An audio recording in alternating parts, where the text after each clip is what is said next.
జరుగుతుంది అంటే మీ కృప. దానిలో మమ్మల్ని పాత్రలుగా వాడుకుంటూ మీ నామానికి ఘనత తెచ్చే పనుల్లో ఘటాలుగా, అవయవాలుగా మమ్మల్ని అందరినీ ఉపయోగించుకుంటున్నందుకు మీ ప్రేమకు ముందుగా స్తుతులు చెల్లిస్తున్నాము తండ్రి. క్రైస్ట్ చర్చ్ గణపవరం సంఘాన్ని జ్ఞాపకం చేసుకుని వీరి ద్వారా ఈ పరిసర ప్రాంతాల్లో తండ్రి సత్యాన్ని స్థాపిస్తూ సంఘాన్ని మరొక నూతన సంవత్సరంలోనికి తీసుకొని వచ్చారు. అందును బట్టి మీకు స్తుతి కూడికగా ఏర్పాటు చేసిన ఈ సభలో ఇప్పటివరకు మీ పిల్లలు మీ మాటలు విన్నారు, మీ పాటలు చూశారు. మరిన్ని మాటలు వివరించడానికి సిద్ధపడుతుండగా తండ్రి మీ తోడు, మీ సహాయము మాకు అనుగ్రహించండి.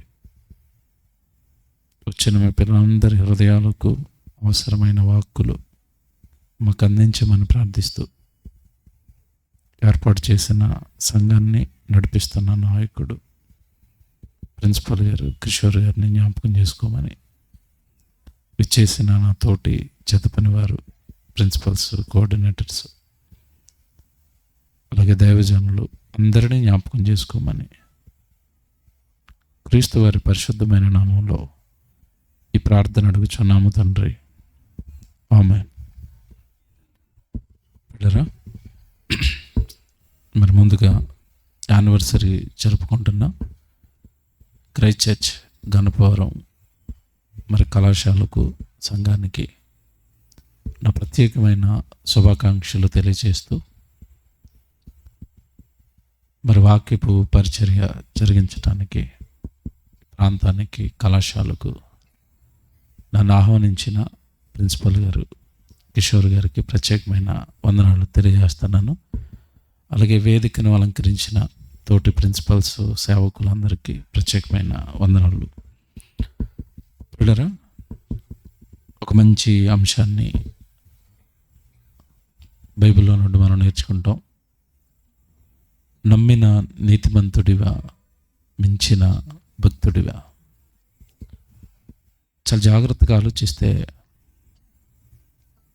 దేవుడి వాక్యం ద్వారా దేవుడు మనస్సులో మన మీద దాగి ఉన్న ఒక సంకల్పం ఈరోజు మీకు అర్థమవుతుంది.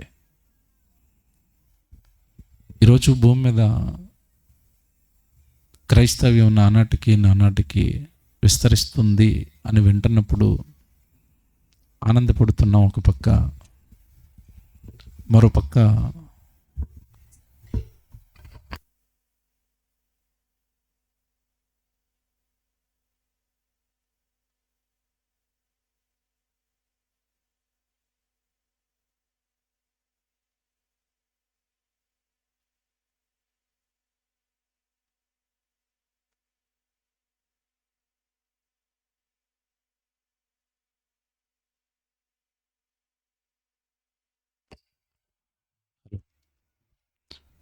పిల్లరా,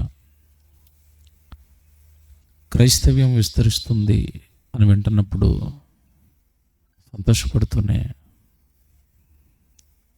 మరోపక్క తనను నమ్మిన వారి పట్ల, నీతిమంతుల పట్ల దేవునికున్న ప్రణాళికలు అర్థం కావటం లేదు. దేవుడు కోరుకున్న భక్తి వారుడు ఏర్పడి భక్తిపరులుగా మారటం లేదు అన్న బాధ మరోపక్క కృంగతీస్తుంది. క్రైస్తవ్యంలో ఉన్న చాలామందికి ఉన్న ఒక మూఢభక్తి ఏంటంటే, నేను ప్రభువుని నమ్మేశాను, బాప్తీసం తీసుకున్నాను, సంఘంలోకి చేరిపోయాను, సో నేను భక్తుడినే అనుకుంటున్నారు. కాదు, జాగ్రత్తగా వినాలి, చాలా జాగ్రత్తగా వినాలి. అర్థమైతే ఆనందంగా ఉంటుంది, అర్థం కాకపోతే ఏదో తప్పు చెప్పారు అన్నట్టుగా ఉంటుంది. బాగా ఆలోచించండి నేను చెప్పేది. మనం ప్రభు దగ్గరికి వచ్చాం, బాప్తీసం తీసుకున్నాం. ప్రభు దయ వలన, ప్రభు కష్టం వలన మనం నీతిమంతులుగా మారాం. ఇందులో మన కష్టం ఏమీ లేదంటాను. అవునా కదా చెప్పండి. మనం నీతిమంతులుగా మారిపోయామంటే మనం ఏమైనా కష్టాలు పడ్డామా? పరిశుద్ధులుగా నీతిమంతులుగా మారడానికి మనం ఏమైనా కష్టపడ్డామా? మన కోసం ప్రభు కష్టపడ్డా? బాగా ఆలోచించండి. ఇందులో మన కష్టమేమీ లేదు. ప్రభు కష్టపడి రక్షణ ఏర్పాటు చేస్తే, తొలి శతాబ్దంలో ఉన్న సంఘము అపోస్తులు ఈ రక్షణను ప్రపంచంలోనికి తెస్తే, ఎవరో సువార్థికులో సేవకులో కష్టపడి మన దగ్గరికి వాక్యాన్ని తెస్తే, వాళ్ళ మాటలను బట్టి, వాళ్ళ త్యాగాన్ని బట్టి, వాళ్ళ కష్టాన్ని బట్టి మనం నమ్మి హాయిగా ఒకరోజు వెళ్ళి బాప్తీసం తీసుకుని వచ్చాం. అప్పటి నుంచి మనం ఏం ఫీల్ అవుతున్నాం? నేను భక్తుడిని అయిపోయానని. ఇందులో నీ కష్టమే ఉందంటాను నేను. ఇందులో నువ్వు పడిన శ్రమ ఏముందంటాను.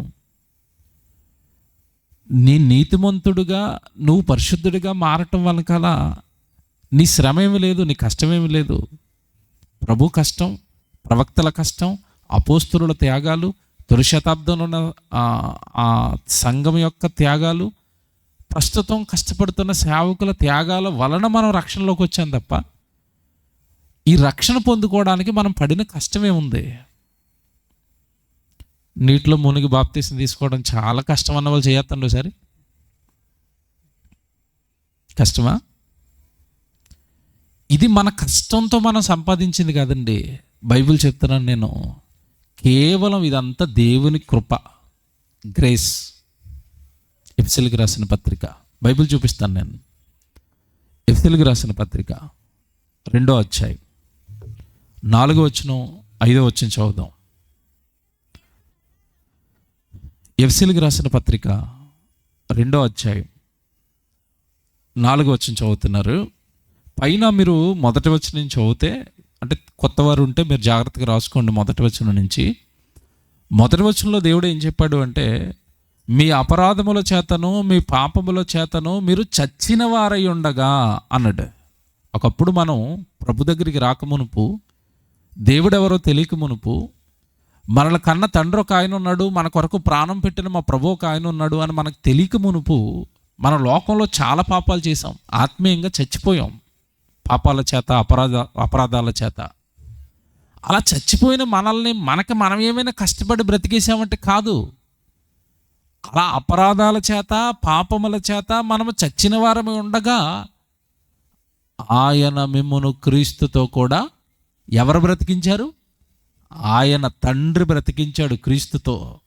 క్రీస్తు ప్రాణ త్యాగంతో, క్రీస్తు ఇచ్చిన రక్తంతో, ఆయన కట్టిన సంఘంతో, ఆయన ఇచ్చిన వాక్యంతో దేవుడు మమ్మలను బ్రతికించాడు. ఇది మనసులో పెట్టుకోండి. ఈ రక్షణ పొందుకోవటం వెనకాల మన కష్టమేమి లేదు, అన్నీ ఆయనే కష్టపడ్డాడు తండ్రి ప్రభు. 4వ వచనం చదువుదాం ఇప్పుడు. 4వ వచనం, అయినను దేవుడు కరుణా సంపన్నుడై ఉండి మనము అపరాధముల చేత చచ్చిన వారమై ఉండిన ఎడల ఉండినప్పుడు సహితము మన ఎడల చూపిన తన మహాప్రేమ చేత మనలను క్రీస్తుతో కూడా బ్రతికించెను. తర్వాత మాట, కృప చేతనే మీరు రక్షింపబడి ఉన్నారు. అండర్లైన్ చేయండి. మనకు వచ్చిన రక్షణ ఎలా వచ్చిందట? కృప చేతనే మీరు రక్షింపబడి ఉన్నారు. ఆయన కరుణా సంపన్నుడై ఉండి మీ తండ్రి మిమ్మల్ని ప్రేమించి మీ రక్షణ కొరకు తన జ్యేష్ఠ కుమారుడు యేసుక్రీస్తుల వారిని సిలువలో బలివేసుకుని, ఆయన కరుణా సంపన్నత చేత, ఆయన ప్రేమ చేత, ఆయన వాత్సల్యం చేత తన కుమారుణ్ణి బలివేసుకుని మిమ్మల్ని కాపాడుకున్నాడట. ఇది కేవలం దేవుడు మన ఎడల చూపించిన కృప. కృప చేతనే మీరు రక్షింపబడితిరి అన్నాడు. కృప, దీనికి ఇంగ్లీష్ పదం ఏంటండి? గ్రేస్. Very good. మీకు ఒకటి జ్ఞాపకం చేస్తాను. ఈ కృప అన్న పదం లేదా అందులో ఉన్న భావం అర్థం కావడానికి మీకు ఒక ఉదాహరణ చెప్తాను. అప్పుడప్పుడు పరీక్షల్లో పాస్ అయినప్పుడు గ్రేస్ మార్కులు అని అంటారు. విన్నారా ఎప్పుడైనా? తెలుసా ఎవరికైనా? గ్రేస్ మార్కులు అంటారు. అంటే అర్థం ఏంటో తెలుసా?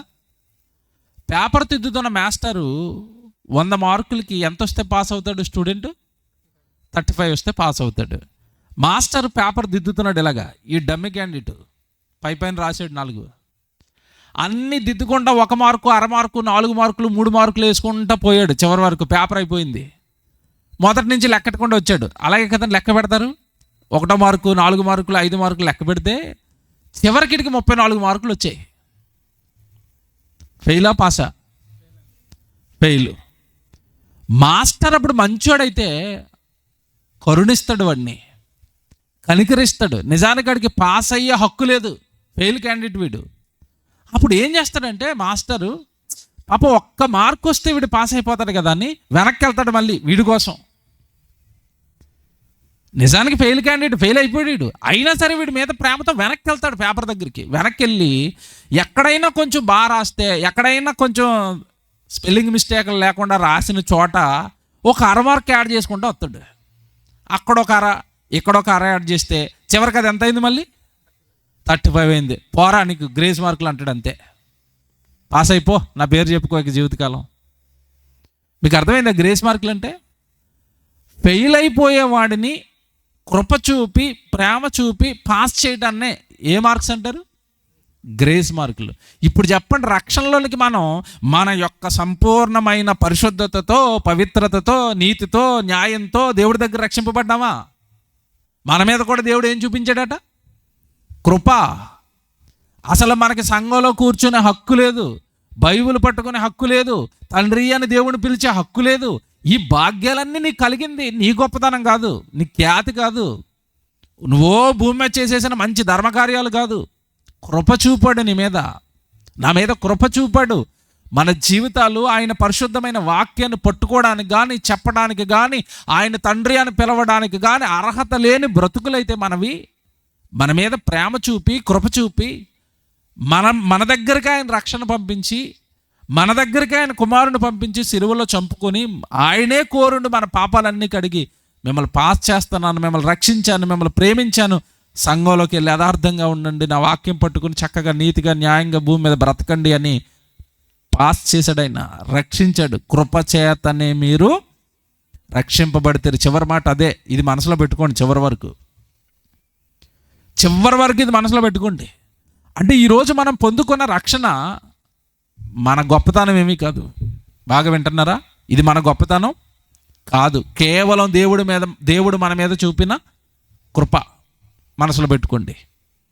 ఇప్పుడు దేవుడు అన్ని కష్టాలు పడి, అన్ని శ్రమలు పడి నిన్ను సంఘంలోకి తెచ్చినప్పుడు జాగ్రత్తగా వినండి. క్రైస్తవ్యంలో చాలామందికి తెలియని విషయం ఇదే. అన్ని కష్టాలు పడి దేవుడు నిన్ను రక్షిస్తే, నీకు రక్షణ ఇస్తే, నిన్ను సంఘంలోకి చేరిస్తే, సంఘంలోనికి చేర్చబడిన తర్వాత నువ్వు బైబిల్ చదువుకుని దేవుడి ఇష్టమేంటో గమనించి ఆ ఇష్టాన్ని నువ్వు జరిగించాలి. తండ్రి, ఏ అర్హత లేని నన్ను పట్టుకొచ్చి ఇంత భాగ్యానికి వారసుని చేశారు, సంఘంలోకి తీసుకొచ్చారు, దేవాలని మీకు ప్రార్థించుకునే భాగ్యం ఇచ్చారు, నా పాపాలు కడిగేశారు, నాలో పరిశుద్ధాత్మ దేవుని పెట్టారు, సంఘాన్ని ఇచ్చారు, సేవకుని ఇచ్చారు, వాక్యం ఇచ్చారు, మీ సేవ ఇచ్చారు. ఇంత గొప్ప భాగ్యానికి నన్ను వారసుని చేసినప్పుడు నేను ఏం చేయాలి తండ్రి? మీకు ఏం చేయాలి? నా కోసం ఇన్ని చేశారు కదా, మీకు ఏం చేయాలని అడగాలి. కానీ ఎవ్వరు అడగరండి. ఇంకేమి ఇస్తావని అడుగుతారు. అంతేనా? దేవుడిని ప్రతి ఆదివారం మనం అడిగేవేంటి చెప్పండి, నిజం చెప్పండి. ఇక్కడ వరకు ఇచ్చినవి చాలా ఇచ్చేసావు, ఇక్కడికి చాలు తండ్రి, మేము ఏం చేయాలి తండ్రి అని అడిగేవాళ్ళు తక్కువ. మాకు ఇంకేమిస్తావు? రక్షణ ఇచ్చేసావు, పాపాలు తీసేసావు, పరిశుద్ధులను చేసేసావు, సంఘంలోకి చేర్చేసావు, పరలోక రాజ్యానికి వారసులను చేసావు, నీ కుమారుడుగా అధికారపూర్వకంగా, నీ కుమార్తెగా అధికారాన్ని ఇచ్చేసావు బాప్తిసం ద్వారా. ఎక్కువ అనుకుంటే, అసలు మనకు అక్కడ కూర్చొని అర్హతే లేదనుకుంటే, నీకు ఇచ్చి దేవుడు చాలా మేలులు చేస్తే మనిషి ఇవి కాదనుకుని, తొలి ప్రసంగంలో విన్నారు కదా మీరు, నా శరీరానికి సంబంధించినవి ఇంకేమి ఇస్తావు? ఉద్యోగాలు ఇస్తావా? వ్యాపారాలు ఇస్తావా? ఆస్తులు ఇస్తావా? ఇల్లులు ఇస్తావా? పొలాలు ఇస్తావా? ఒకటే ఫ్లోర్ ఉంది, ఫ్లోర్ మీద ఫ్లోర్లు వేయిస్తావా అని అడుగుతున్నాడు మనిషి అండి. అంటే ఏమనుకున్నాడు మనిషి అంటే, నేను నమ్మేశాను నీతిమంతుడినే, నేను నమ్మేశాను నేను భక్తుడినే అనుకుంటున్నారు. ఇప్పుడు ఒక వచనం చూపిస్తాను, ఇది మనసులో పెట్టుకోండి. మనల్ని రక్షించింది దేవుడు తన కృపచేత నీతిమంతులుగా మారాం. ఇందులో మన గొప్పతనం ఏమీ లేదు, మన నీతి వెనకాల మన గొప్పతనం ఏమీ లేదు. ఆయన కృపచేత మనల్ని నీతిమంతుల్ని పరిశుద్ధుల్ని చేశాడు. అయితే ఒక కండిషను, నీతిమంతులుగా సంఘములోనికి చేర్చబడి, జాగ్రత్తగా వినండి, పరిశుద్ధులుగా సంఘంలోనికి చేర్చబడిన వాళ్ళందరినీ దేవుడు పరలోకానికి తీసుకుంటాడా? బాప్తిసం తీసుకుని సంఘంలోకి వచ్చేసిన వాళ్ళందరినీ దేవుడు పరలోకానికి తీసేసుకుంటాడా?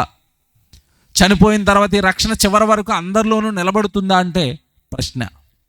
మత్తయి సువార్త యేసు చెప్పాడు, నేను చెప్పింది కాదు ఇది. చాలా జాగ్రత్తగా లేఖనాలు గమనించాలి. సత్యం వింటున్నప్పుడు కొంచెం బాధగా, కొంచెం చేదుగా ఉండొచ్చు, కానీ ఇవి నిజాలు. మత్తయి సువార్త 7వ అధ్యాయం 21. ప్రభువా ప్రభువా అని నన్ను పిలుచు ప్రతివాడు పరలోక రాజ్యములో. ఏమండి, ఈ మాట నా బైబిల్లో ఉందా, మీ బైబిల్లో కూడా ఉందా? నా బైబిల్లో ఉందన్న వాళ్ళు చేయొద్దండి. అందరి బైబిల్లో ఉందా? ఉందండి. ఎవరెళ్ళరట పరలోకానికి? ఇంతకీ ప్రభువా ప్రభువా అని బాప్తిసం తీసుకున్నోడు పిలుస్తాడా, తీసుకోనోడు పిలుస్తాడా? చెప్పండి, అర్థమైందా? ప్రభువా ప్రభువా, నా యేసు ప్రభువా, నా ప్రభువా, నా ప్రభువా, నా ప్రభువా ఎవరు పిలుస్తాడు? రక్షణ పొందినోడే కదండి. ప్రభువా ప్రభువా అని పిలుచు ప్రతివాడు పరలోక రాజ్యములో. అంటే నమ్మేశావు, నీతిమంతుడిని అనుకుంటున్నావు. ఆయన అంటున్నాడు, నమ్మిన వాళ్ళందరికీ ఏమి లేదు, పరలోకం లేదు. పడింది ఇప్పుడు బీజం మనకే. ఇదేదో కొంచెం కష్టంగానే ఉందండి, ఇదేదో కొంచెం నిజంలాగే ఉంది అనిపిస్తుంది. ఇప్పుడు మా ప్రసంగాలు మధ్యలోకి వెళ్ళే వరకు ఏం అర్థం అవ్వండి. ఈలోపు మమ్మల్ని తిట్టుకుని లెగిసిపోయే వాళ్ళు ఉంటారు. ఆ యూట్యూబ్లో తిడతాన వాళ్ళు, లైవ్లోకి వచ్చేసి తిడతాన వాళ్ళు ఉంటారు. కొంచెం ఓపిక పట్టొచ్చు కదా. ఓపిక లేదు మనిషికి, ఓపిక లేదు. ఏం చెబుతారో చివరి వరకు విని ఒక ఒపీనియన్కి వద్దాం. ఎవడు మీకు మాట చెప్తున్నాను, సభలో కూర్చొని ఎప్పుడు కూడా ప్రసంగాలు వింటున్న వాళ్ళు ప్రసంగాన్ని జడ్జ్ చేస్తూ ప్రసంగం వినకండి దయచేసి. ఈ ప్రసంగానికి ఏదో మార్కులు వేసేయడానికి ప్రసంగం వినకండి. చివరి వరకు మీ హృదయంలో మీరు విన్నవన్నీ పక్కకు పెట్టేసి, దేవుడు ఏదో చెప్తున్నాడు వింటాను, పూర్తిగా వినేసిన తర్వాత నిర్ణయం తీసుకుంటాను. అప్పుడు ఇది నిజమో కాదో నిర్ణయం తీసుకోండి. ముందే మార్కులు వేసేకండి. సభకి చాలామంది దేనికి వస్తారంటే ఏదో నేర్చుకుందామని కాదు, భక్తితో కాదు. ఈ సుందరరావు గారు సభ అంటే ఏం తప్పు చెప్తారో చూద్దాం, లేదా ప్రసంగానికి ముందే 40 మార్కులు 30 మార్కులు పాస్ చేసి వెళ్ళిపోదాం. మీ మార్కులకు ఒక నమస్కారం. జాగ్రత్తగా దేవుడి యొక్క మనస్సును మీకు పట్టించడానికి ప్రయత్నాలు చేస్తున్న వచనాల ద్వారా ఆలోచించండి. ప్రభువా ప్రభువా అను నన్ను పిలుచు ప్రతివాడు పరలోక రాజ్యములో. ఇది మా మాట కాదు, జయశాలి గారి బోధ కాదు. ఇది ఎవరి బోధో తెలుసా? మీరు ఏ ప్రభువునైతే నమ్మారో ఆ ప్రభు మాటే అది. విషయం ఏంటంటే తెలుసండి, మాకున్న తలపోటు బైబిల్లో ఉన్న వచనాలు చెప్తుంటే మమ్మల్ని అంటున్నారు ఇది సుందరరావు గారి బోధ. ఆయన ఒక బైబిల్ రాశారేంటి కొత్తగానే? మీ చేతుల్లో ఉన్నవే మీకు చెప్పాడు ఆయన. దీనికి ప్రపంచం పేరు పెట్టేసింది. ఆ సుందరరావు గారి బోధ, వాళ్ళ పిల్లల బోధ, మీకు నమస్కారం, అది బైబిల్ బోధ.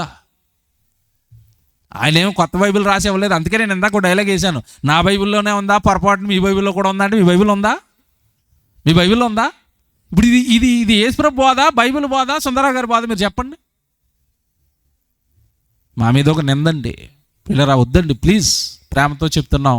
బైబిల్లో ఉన్నది నమ్మండి ప్లీజ్. బైబిల్లో ఉన్నది మీ ప్రభు మాటది.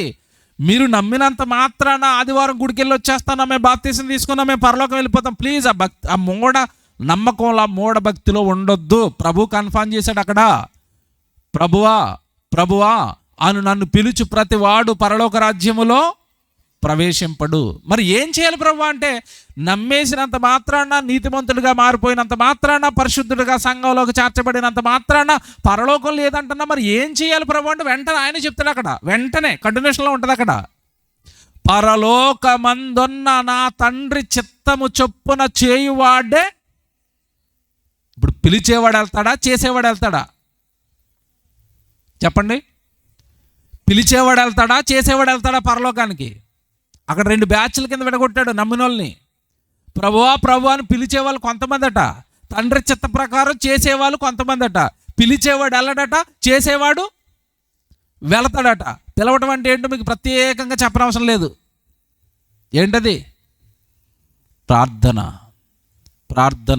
మోకాళ్ళ ప్రార్థన, గొలుసు ప్రార్థన, లింకు ప్రార్థన, చైను ప్రార్థన. అమ్మ నాయనోయ్, పిలవటం ఏమంటే ప్రార్థన. మరలా చెప్తున్నాను, ప్రార్థన చేసుకోవడం తప్పు కదే, మళ్ళీ మమ్మల్ని ప్రార్థన చేయొద్దన్నారంటారు. ఇదో తలపోటు. మేము శుభ్రంగా ప్రార్థన చేస్తాం. మా దగ్గర ఎన్ని ప్రార్థనలు జరిగాయి? ప్రసంగానికి ముందో ప్రార్థన, ప్రసంగం అయిపోయిన తర్వాత ప్రార్థన, ప్రసంగం ఇచ్చే ముందో ప్రార్థన. మేము ప్రార్థనలు చేస్తాం, కానీ మీరు అనుకున్న ప్రార్థన చేయటం లేదు. ఆయన బాధ పెట్టే ప్రార్థనలు మేము చెయ్యం, ఆయన విసిగించే ప్రార్థనలు మేము చెయ్యం, ఆయన మనసులో ఇబ్బంది కలిగించే ప్రార్థనలు మేము చెయ్యం. ఆయనకి సంతోషాన్ని ఇచ్చే ప్రార్థనలు చేస్తాం, ఆయనకి ఆనందాన్ని ఇచ్చే ప్రార్థనలు చేస్తాం. నీ పని జరిగిస్తున్నావు తండ్రి, తోడుగా ఉండమని ప్రార్థన చేస్తాం. నీ పని చేసావు తండ్రి, తోడుగా ఉన్నందుకు స్తోత్రాలు తండ్రి అని ప్రార్థన చేస్తాం. ప్రతి క్షణం తండ్రిని సంతోషపెట్టే ప్రార్థనలే బైబిల్ ఓపెన్ యూనివర్సిటీలో మా తండ్రి గారు మాకు నేర్చుకుంటున్న పిల్లలకి నేర్పించారు. సంతోషపెట్టే ప్రార్థనలు చేద్దాం నాయన. ఆయన్ని మనకి చాలా ఇచ్చాడు నాయన. ఆయన సృష్టినిచ్చాడు నాయన, రక్షణ ఇచ్చాడు నాయన, వాక్యం ఇచ్చాడు నాయన. ఇంకా ఆయన ఏం అడగొద్దు నాయన, ఆయన్ని సంతోషపెడదాం నాయన. సింగరండి, ట్రూ క్రిస్టియన్స్గా మార్చడానికి సరైన బోధ నేర్పించారు ఆయన మాకు, మా తండ్రి గారు. గర్వంగా చెప్పుకుంటాం పబ్లిక్ మధ్యలో గర్వంగా చెప్పుకుంటాం ఆయన గురించి. దేవుణ్ణి సంతోషపెట్టే బోధ నేర్పించారు ఆయన మాకు. అదే బైబిల్లో ఉన్న యేసు బోధ. ఒకనాడు మన ప్రభు బోధది. పిలిస్తే వెళ్ళరు నాయన. ప్రభువా అని నన్ను పిలిచి ప్రతివాడు పరలోకానికి వెళ్ళడు, నా తండ్రి చిత్తము చొప్పున చేయువాడే ప్రవేశిస్తాడు. కనుక మనం అర్జెంటుగా ఏం చేద్దామంటే బైబిల్ కళాశాలలో పెడదాం, బైబిల్ నేర్పిద్దాం, బైబిల్ నేర్పించి తండ్రి ఇష్టమేంటో పిల్లలందరికీ నేర్పిద్దాం, సువార్త చేద్దాం, ఆత్మలు రక్షిద్దాం, సభలు పెడదాం, సెమినార్లు పెడదాం, అందరిని దేవుడి జ్ఞానంలో పెంచుదాం, పరలోకానికి వెళ్ళిపోదాం. ఇది దేవుని చిత్తం, ఇది దేవుని ఇష్టం. కానీ చాలామంది ఏమనుకుంటున్నారంటే మేము రక్షణ పొందేశామో పరలోకం వెళ్ళిపోతాం. కాదండి, నమ్మిన నీతిమంతుడిగా ఉంటే నీకు పరలోకం రాదు. నమ్మిన తర్వాత నువ్వు ఎలా మారిపోవాలో తెలుసా? భక్తుడిగా మారాలి. ఎలా మారాలి? భక్తుడిగా మారాలి. ఏంటండి నీతిమంతుడికి భక్తుడికి తేడా అంటావా? చూపిస్తాను బైబిల్లో. నీతిమంతులందరి గురించి బైబిల్లో మాట్లాడుతూ, ఇప్పుడు మనం చదువుకున్న యేసుప్రభు మాట కానివ్వండి, సర్వసత్యంలో పేతురు గారు రాస్తున్న పత్రికల్లో నీతిమంతుల గురించి దేవుడు ఏం రాయించాడు తెలుసా? పేతురు గారు రాసిన మొదటి పత్రిక, జాగ్రత్తగా రాసుకోండి. ఇది కూడా పేతురు గారు రాసిన మొదటి పత్రిక 4వ అధ్యాయానికి రండి. 16వ వచనం 17వ వచనం చూద్దాం. పేతురు గారు రాసిన మొదటి పత్రిక 4వ అధ్యాయం 16వ వచనం 17వ వచనం. ఎవడైనను క్రైస్తవుడైనందుకు బాధ అనుభవించిన ఎడల, క్రైస్తవుడైనందుకు ఏంటండి? బాధలండి. ఇందా సువార్త చేస్తున్నారు చూసారా మీరు? రోడ్ల మీద చిన్నపిల్లలు, పెద్దవాళ్ళు, వృద్ధులు అందరూ ఆ ప్లకార్డులు పట్టుకుని అలాగ సువార్త చేసుకుంటూ, ఆ కరపత్రాలు పంచుకుంటూ, ఈ దేవుడి పాటలు పాడుకుంటూ, అక్కడక్కడ రోడ్ల మీద దేవుడు సువార్త చేసుకుంటూ, అది బాధ సంతోషమా? మీరు చెప్పండి, అది ఎలాగుంటుంది? అది శ్రమ, బాధ, కష్టం, పనది. అయినా సరే ఎవడైనను క్రైస్తవుడైనందుకు బాధ అనుభవించిన ఎడలా సిగ్గుపడక ఆ పేరును బట్టియే దేవుణ్ణి మనం ఏం చేయాలి? మహిమపరచాలి. తర్వాత వచనం, తీర్పు దేవుని ఇంటి యొద్దనే ఆరంభమగు కాలము. తీర్పు ఎక్కడ స్టార్ట్ అవుతుందట? దేవుని ఇల్లు అంటే ఏంటో చెప్పండి, బాగా ఆలోచించి చెప్పండి. దేవుని ఇల్లు అంటే ఏంటి? సంఘం అండి. దేవుని నివాసం, దేవుని గృహం, దేవుడి పట్టణం ఏంటనుకుంటున్నారు? సంఘం. తీర్పు దేవుని ఇంటి యొద్దనే ఆరంభమగు కాలము వచ్చి ఉన్నది. అది మన యొద్ద ఆరంభమైతే దేవుని సువార్తకు అవిధేయులైన వారి గతి ఏమవును? మరియు ఈ పదవండర్లు ఏం చేసుకోండి, ఇక్కడ వేలు పెట్టి జాగ్రత్త చూసుకోండి బైబిల్లో. మరియు నీతిమంతుడే రక్షింపబడుట దుర్లభమైతే భక్తిహీనుడు, పాపియు ఇంకెక్కడ నిలుస్తారు వాళ్ళు? భక్తిహీనుడు, పాపి ఇంకెక్కడ నిలుస్తారు? ఎక్కడ పరలోకం వాళ్ళకి? ఇక్కడ మనకు భయం వేసే మాట ఏంటో తెలుసు? అక్కడ నీతిమంతుడే రక్షింపబడుట దుర్లభమైతే, నీతిమంతునికే రక్షణ కష్టంగా ఉంటే, నీతిమంతుడే పరలోకం వెళ్ళటం కష్టమైపోతే, ఇక పాపి, భక్తి లేనివాడు, వాడి గురించి వదిలేసేయండి అన్నాడు పేతురు గారు. ఇప్పుడు ఇక్కడ పట్టుకోవాల్సింది మీరు ఏంటంటే, నీతిమంతుడే రక్షింపబడుట దుర్లభమైతే, నీతిమంతునికే రక్షణ కష్టంగా ఉంటే పాపి, భక్తిహీనుడు ఇంకా లిస్టులోనే లేరు అన్నాడు. నువ్వు నీతిమంతుడు అయిపోయినంత మాత్రాన నేను భక్తిపరుడినే, నేను పరలోకం వెళ్ళిపోతానని అనుకోకు. నీతిమంతుడిగా, పరిశుద్ధుడిగా జస్ట్ ఆయన కృపతో నిన్ను సంఘంలోకి తెచ్చాడు. తర్వాత నువ్వు నీతిమంతుడివైన నువ్వు బైబిల్ చదువుకొని, బైబిల్లో ఉన్న దేవుడి ఇష్టాన్ని తెలుసుకుని నువ్వు వెంటనే భక్తుడిగా మారిపోవడానికి ప్రయత్నించాలి. నీతిమంతుడి నుండి భక్తుడిగా ఎదగాలి. ఎందుకంటేనండి, బాప్తిస్మము అనేది లేదా మనం రక్షణ పొందుకున్నాం అనేది జస్ట్ దేవుడిలో ఒక మెట్టు మాత్రమే. అది బాప్తిస్మం అనేది దేవుడిలో ఒక మెట్టెక్కాం, దేవుడిలో అలా ప్రవేశించాం అంతే. అది మొదటి అడుగు. మీకు అర్థం కావాలంటే ఒక ఉదాహరణ చెప్తాను. నేను కలెక్టర్ అవ్వాలమ్మా, ఏం చేయాలి అన్నాడు చిన్నోడు. అమ్మ ఏం చెప్తా చెప్పండి వాడికి? కలెక్టర్ అవ్వాలంటే చదువుకోవాలరా అన్నది. అవునా, నేను రేపటి నుంచి వెళ్ళిపోతున్నాను అన్నాడు. ఎక్కడికి? స్కూల్కి. పలకాకానికి కొనుక్కున్నాడు, స్కూల్కి వెళ్ళిపోయాడు, ఇంటికి వచ్చాడు. అమ్మ అయిపోయింది చదువు, ఎప్పుడు నేను కలెక్టర్ని అంటున్నాడు. ఎలాగుంది? ఎటు ఒక రోడ్డు స్కూల్కి వెళ్ళి వచ్చేస్తే కలెక్టర్ అయిపోతాడా? లేదా ఒకటో తరగతి చదివేస్తే కలెక్టర్ అయిపోతాడా? మీరు చెప్పండి, అయిపోతాడా? చిన్నోడు కదండి, తెలియదు కదండి. మళ్ళీ కూర్చోబెట్టి బొజ్జగించి నాన్న ఆలోతే కలెక్టర్ అవ్వరా అంటది. ఆడికి మతిపోయిద్ది. మరి ఏం చేయాలి? 10th క్లాస్ వరకు చదవాలరా, అప్పుడైపోతాను కలెక్టర్ను. అవ్వరా ఇంటర్మీడియట్ చదవాలరా, అప్పుడైపోతాను. అవ్వరా డిగ్రీ చదవాలరా, అప్పుడైపోతాను. లేదురా ఇంకోటి చదవాలి, కోచింగ్కి వెళ్ళాలరా, ఎగ్జామ్లు రాయాలరా, 100కి 100 మార్కులు రావాలరా, అప్పుడు రా నువ్వు ఐఏఎస్ అంటే. అమ్మ నాయనో, నాడికి ఆయాసం వస్తుంది. పరలోక రాజ్యం అనగానే ఏదో నీటిలో హాయిగా అలాగా రక్షణ పొందేసి నీటిలో మునిగేసామండి, గట్టి మీదకి వచ్చాం, ఆదివారం గుడికి వెళ్ళి వస్తున్నాం, తెల్లబట్టలు వేసుకున్న పరలోకం. ఇదేంటిది? ఇది ఒకటో తరగతి పిల్లలాగే ఉంది. నీతిమంతుడే రక్షింపబడుట దుర్లభం అంటే అర్థం ఏంటో తెలుసా? నువ్వు రక్షణ పొందేసిన తర్వాత నువ్వు చేయవలసినవి చాలా ఉన్నాయి. వాడు చదువుకోవలసిన తరగతులు చాలా ఎలాగున్నాయో, నువ్వు దేవుడి ఇష్టాలు తెలుసుకుని నువ్వు భూమి మీద ఆయనకి చేయవలసినవి చాలా ఉన్నాయి. అవి ఏవి చేయకుండా బాప్తిస్మం ఒకటే, నా సర్టిఫికేట్, నాకు పరలోకం ఇచ్చే అంటున్నావు నువ్వు. అది కుదరదు అంటున్నాడు దేవుడు. అది కుదరదు అన్నాడు దేవుడు ఇందాక. ప్రభువా బాప్తిస్మం పొందేశాను, నిన్ను పిలుస్తానంటే, బాబోయ్ మీ పిలుపులకు ఒక నమస్కారం. దేవుడి ఇష్ట ప్రకారం చెయ్యండి, వెళ్ళండి, సువార్తకి వెళ్ళండి, దేవుడికి ఇవ్వండి, దేవుడి కార్యక్రమాలు చెయ్యండి, దేవుడి కోసం బ్రతకండి. అది సర్టిఫికెట్ పరలోకానికి. మీరు నేను చెప్పేవన్నీ మనసులో పెట్టుకోండి. ఈ కొంతమందికి ఎలా ఉంటాయంటే, బైబిల్లో ఇంకో కొన్ని వచనాలు ఉన్నాయండి, అవి మీరు చెప్తున్న బోధన కొడతాయి. నాకు తెలుసు మీరు ఏ రూట్లోకి వెళ్తారు. తెలుసా? క్రీస్తు యేసు నందున్నవాడికి ఏ శిక్షా విధియో మీరేటిది బాప్తిసం తీసుకున్న పోతారంటున్నారు. బాగుంది కదా? బైబిల్ కౌంటర్లు వేసుకుంటేనే సత్యం బయటకు వస్తుంది. నిజమే. క్రీస్తు యేసు నందున్నవాడికి ఏ శిక్షా విధి లేదు. నువ్వు ఎక్కడున్నావు? క్రీస్తునందు ఆదివారం గంట తప్ప సోమవారం ఎక్కడుంటావు? నువ్వు ఎక్కడున్నావు? క్రీస్తునందు. నిజం చెప్పు, నువ్వు క్రీస్తునందు ఉన్నావా నిజంగా? క్రీస్తునందు ఉన్నటువంటి పౌలు గారు అన్నారు, ఏమన్నా తెలుసా? నా మట్టుకైతే బ్రతుకుట క్రీస్తే, చావైతే లాభం. అంటే బ్రతుకైనా ఏమంటే క్రీస్తే, చావైనా క్రీస్తే. నిజం చెప్పండి, మన బ్రతుకు చావు నా క్రీస్తు కోసమే అని బ్రతికిచ్చేసావా? ఆదివారం అతి కష్టం మీద గంటిస్తావా? మనం క్రీస్తునందు ఎక్కడున్నామండి? మన భ్రమ తప్ప, మన భ్రమ అది.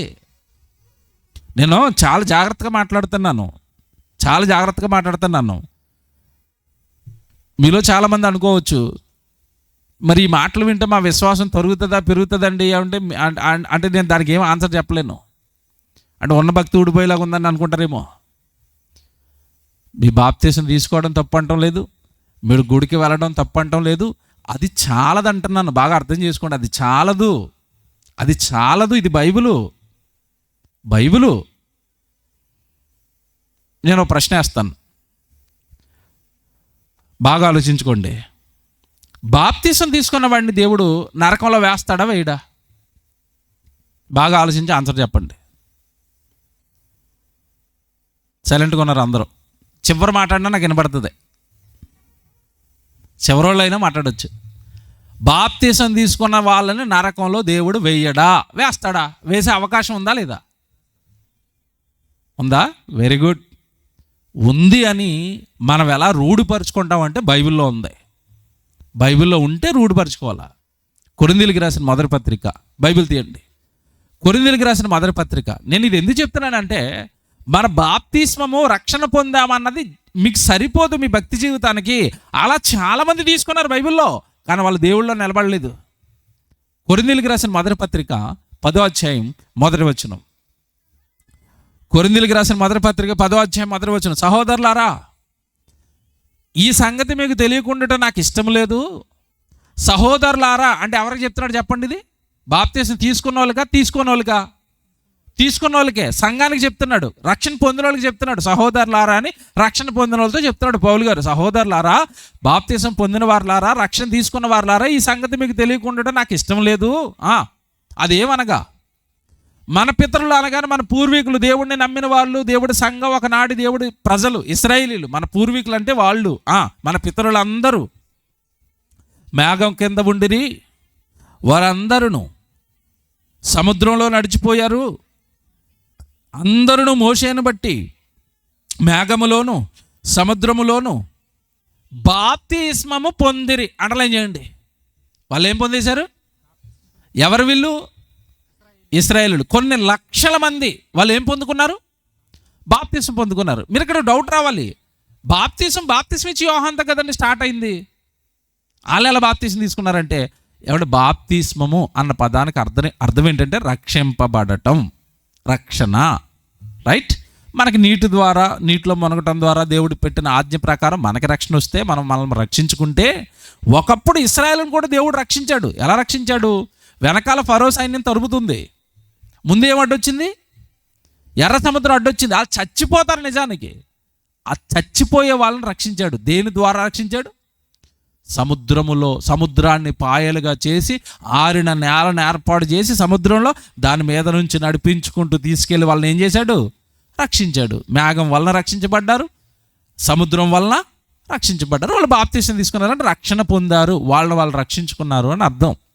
దేవుడు వాళ్ళకి రక్షణ ఇచ్చాడు ఆ విధంగా. Very good. ఇప్పుడు ఈ ఇశ్రాయేలీలందరూ, పాత నిబంధనలో ఉన్న మన పూర్వీకులందరూ బాప్తిసం పొందారా, పొందలేదా? పొందిరి అని ఉంది అక్కడ. రైట్. ఇప్పుడు తర్వాత చదువుదాం. బాప్తిస్మం పొందిరి, అందరూ ఆత్మ సంబంధమైన ఒకే ఆహారమును భుజించిరి, అందరూ ఆత్మ సంబంధమైన ఒకే పానము చేసిరి. ఎలయనగా తమ్మును వెంబడించిన ఆత్మ సంబంధమైన బండలోనిది త్రాగిరి, ఆ బండ క్రీస్తే. అయితే వారిలో ఎక్కువ మంది, ఇది అండర్లైన్ చేసుకోండి, అయితే వారిలో ఎక్కువ మంది, వారిలో అనగా రైట్, బాగుంది. ఆ బాప్తిస్మము పొందిన వారిలో దేవునికి ఇష్టలుగా ఉండకపోయిరి గనుక అరణ్యములో సంహరింపబడిరి. దేవుడు చంపాడు వాళ్ళని. బాప్తిసం తీసుకున్న వాళ్ళని చంపాడా, తీసుకోని వాళ్ళని చంపాడా? చూసారా ఎలాగుంది బైబిల్? అరణ్యములో దేవుని చేత సంహరింపబడిరి. బాప్తిసం తీసుకున్న వాళ్ళే చచ్చిపోయారు, చంపేశాడు దేవుడు. రీజన్ ఏంటి? కారణం ఏంటి? ఆయనకు ఇష్టలుగా వాళ్ళు బ్రతకలేదు. That's it. నువ్వు రక్షణ పొందిన తర్వాత దేవుడికి ఇష్టడుగా బ్రతుకుతున్నావా? దేవుడికి ఇష్టమైన యాగాలు, దేవుడికి ఇష్టమైన కార్యాలు, దేవుడికి ఇష్టమైన పనులు నువ్వేమైనా చేస్తున్నావా? చేసి భక్తుడిగా దేవుడి దృష్టిలో ఏమైనా పడ్డావా? వాళ్ళు బాప్తిసం తీసుకున్నారు, మనం బాప్తిసం తీసుకున్నాం. వాళ్ళు అలా బ్రతికేశారు వాళ్ళ కోసం, మనం మన కోసం బ్రతికేస్తున్నాం. ఇంతకీ రక్షణ పొందుకున్న మనం ఆయనకి ఇష్టలుగా బ్రతకకపోతే చచ్చిపోతాం. వాళ్ళు చచ్చిపోయారు, మనల్ని నరకంలో వేస్తాడు. తనాపరా భేదాలు ఏమి దేవుడికి ఉండవు. వాళ్ళని వేసి మనల్ని వేయలేదు అనుకోండి, వాళ్ళు ఏమంటారు చెప్పండి? బాప్తిసం పొంది మమ్మల్ని చంపి నరకంలో వేశారండి, మీరు క్రీస్తు వచ్చిన తర్వాత వాళ్ళు బాప్తిసం తీసుకున్నారు, వాళ్ళు నెయ్యరా అంటే మన దేవుడు ఏమైపోతాడు చెప్పండి? అప్పుడు పక్షపాతి అవుతాడు. నో, తనాపరా భేదాలు ఏమి ఉండవు. దేవుడు పక్షపాతి కాడు. ఇప్పుడు మనం బాగా ఆలోచిస్తే వీళ్ళు చచ్చిపోవడానికి కారణం దేవుడికి ఇష్టమైన కార్యాలు వాళ్ళ జీవితంలో లేవు. మనము దేవుడికి ఇష్టలుగా బ్రతకకపోతే, మనము దేవుడికి ఇష్టమైన కార్యాలు చేయకపోతే మనం కూడా ఏమైపోతాం? నరకానికి వెళతామండి. భక్తుడిగా నువ్వు మారాలి, భక్తుడిగా మారాలి. ఎందుకంటే నీతిమంతుడు నార్మల్గా ఉంటాడు, భక్తుడైపోయిన వాడు దేవుడి కోసం ఏ త్యాగానికైనా సిద్ధపడతాడు. ఒక ఉదాహరణ చెప్తాను మీకు సింపుల్గా అర్థం అవడానికి. నీతిమంతుడు పరిశుద్ధుడు అని ఎవరిని అంటారు? బాప్తిసం తీసుకున్న వాళ్ళని కదా, రైట్. బైబిల్లో బాప్తిసం తీసుకున్న కొంతమంది భక్తుల గురించి ఆలోచిద్దాం. ఎందుకంటే దేవుడు వాళ్ళ చరిత్ర బైబిల్లో రాయించాడంటేనే వాళ్ళు ఎవరు? భక్తులు. మర్చిపోకూడదే, దేవుడు ఒకళ్ళ పేరు బైబిల్లో రాయించాడు అంటే వాళ్ళు ఎవరు? భక్తులు. భక్తిహీనుల పేర్లు రాస్తాడు, భక్తుల పేర్లు రాస్తాడు, పాపుల పేర్లు రాస్తాడు, పరిశుద్ధుల పేర్లు రాస్తాడు. ఒక వ్యక్తిని దేవుడు పొగుడుతూ వాళ్ళు చేసిన గొప్ప పనిని బైబిల్లో మనకి మెన్షన్ చేశాడు, రాయించాడు అంటే అతను ఎవరు చెప్పండి? భక్తుడు అవుతాడు. Very good. ఇప్పుడు బైబిల్లో యేసుక్రీస్తుల వారు సువార్త చేసిన ఒక స్త్రీని జ్ఞాపకం చేస్తాను. సమరయ స్త్రీ రక్షణ పొందుకుందా? మారు మనసు పొందుకుందా? పొందుకుంది. ఎక్కడ? బావి దగ్గర నీళ్లు తోడుకోవడానికి వచ్చింది. యేసుప్రభు వాక్యం చెప్పాడు, మారిపోయిందా? మారిపోయింది. నేను అడుగుతున్నాను, మారిపోయిన తర్వాత, రక్షణ పొందిన తర్వాత, నీతిమంతురాలుగా మారిన తర్వాత ఆవిడ ఏం చేసింది? నెక్స్ట్ స్టెప్ ఏంటి చెప్పండి? ఆవిడ జీవితంలో ఏం చేసింది? ఆవిడ కొండను అక్కడ వదిలేసింది. ఊరిలోనికి పరుగున ఊరిలోనికి వెళ్ళి ఊరిలో ఉన్న వాళ్ళందరినీ ఎవరి దగ్గరికి పట్టుకొచ్చింది? యేసు ప్రభు దగ్గరికి పట్టుకొచ్చింది. అందుకే ఆవిడ జీవితాన్ని దేవుడు బైబిల్లో రాయించాడు. తాను పొందుకోవడం కాదు రక్షణ, తాను నీతిమంతురాలుగా మారటం కాదు. నా కుమార్తె నీతిమంతురాలు స్థాయి నుండి భక్తి పరులు చేస్తారు ఇలాంటి పనులు. దేవుడి మీద భక్తి ఉన్నవాడు చేస్తాడు ఇలాంటి పనులు. దేవుడి మీద భక్తి ఉన్నవాడు సేవకు తోడుగా ఉంటాడు. దేవుడి మీద భక్తి ఉన్నవాడు సేవ చేస్తాడు.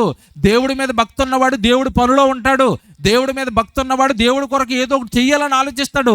నా కుమార్తె నా కోసం చేసింది. ఏం చేసిందో తెలుసా? గ్రామంలో ఉన్న వాళ్ళు అనేక మందిని ఎక్కడికి పట్టుకొచ్చింది? ఏమంటే నిజంగా వాళ్ళు పలికిన మాట ఎంత బాధాకరమైన మాట తెలుసండి. వాళ్ళు వచ్చి యేసుప్రభు మాటలు విన్న తర్వాత మారిపోయారు. మారిపోయిన వాళ్ళందరూ ఏమన్నారో తెలుసండి? ఒక మాట, నీ మాటను బట్టి గాక అన్నారా వచ్చిన వాళ్ళు? నేను లేఖనాలు జ్ఞాపకం చేస్తున్నాను, చదువుదాం. నా వంక చూస్తున్నారు మీరు. యోహాను సువార్త 4వ అధ్యాయం 41వ వచనం. యోహాను సువార్త 4వ అధ్యాయం 41వ వచనం. ఆయన మాటలు వినునందున ఇంకను అనేకులు నమ్మి ఆ స్త్రీని చూచి, ఇక మీదట నీవు చెప్పిన మాటను బట్టి గాక అంటే ఆవిడ వెళ్ళి వాళ్ళకి ఏం చెప్పింది? క్రీస్తుని గురించిన మాటలు చెప్పింది. బాప్తిసం తీసుకున్న వెంటనే క్రీస్తుని గురించిన మాటలు చెప్పింది. నువ్వేం చెప్పావు? నువ్వు ఎవరికి చెప్పావు? బాగా ఆలోచించు. నువ్వంటావు నేను చెప్తే ఎవరంటారండి అన్నావు. ఆవిడకంటే దారుణంగా ఉంది నీ పరిస్థితి. ఆవిడలాగా ఏమైనా వ్యభిచార వృత్తిలో ఉన్నాం మనం? ఊరికి చివరికి ఎంటేసారా మనల్ని ఏమైనా? ఆవిడ ఊరికి చివరి ఉంది, మీకు తెలుసలేదో. ఆ రోజు యూదుల మధ్యలో ఉన్న కట్టడి ఏంటంటే, వాళ్ళ మధ్యలో ఎవరైనా వ్యభిచార వృత్తి చేస్తుంటే వాళ్ళకి ఊరు చివరి పడేస్తారు. గవిని దగ్గర ఊరు చివరి గోడ ఉంటుంది, ఆ గోడ దగ్గర ఉండాలి వెళ్ళి. రాహబని వేష ఎక్కడుంది? ఊరు చివరి గోడ మీద కట్టుకుంది ఇల్లు. ఎందుకంటే ఊరి మధ్యలో ఉన్నవరాలని. ఈవిడ కూడా ఊరికి చివరుంది, ఊరి మధ్యలోనికి పరిగెట్టుకుని వెళ్ళింది. ఎవరి కోసం? తన కోసం కాదు. ఎవరి కోసం? యేసు ప్రభు కోసం వెళ్ళి ఆవిడ మాటలు వినడని తెలిసినా ఆవిడ పాపిగా అందరూ చీప్గా చూస్తారు ఆవిడని. పాపి, నువ్వు నీ మాటల మీదేంటి, నీ బ్రతికే బాగలేదు అంటారు. అయినా వాళ్ళ కాళ్ళ పడి, అమ్మ నన్ను బట్టి కాదు, నా మాటను బట్టి కాదు, నా బ్రతుకును బట్టి కాదు, నా ప్రభు వచ్చేసాడు, ఆయన చాలా మంచివాడు, ప్లీజ్ అని బతిమాలి ప్రభు దగ్గరికి తీసుకొస్తే వాళ్ళు అంటున్నారు వచ్చిన వాళ్ళు, ఇక మీదట బట్టి నీ మాటను బట్టి కాక నీ మాటలు ఎవడు నమ్ముతాడు, నువ్వు మంచిదను కాదు, కానీ ఈయన్ని బట్టి మాత్రం మేము నమ్మేస్తున్నాం, నీకో థ్యాంక్స్ అన్నారు వాళ్ళు. మీకు ఏం అర్థం అవుతుందో? పిచ్చెక్కిపోయింది ఆవిడ జీవితం. నేను బాగా ఆలోచించుకోండి.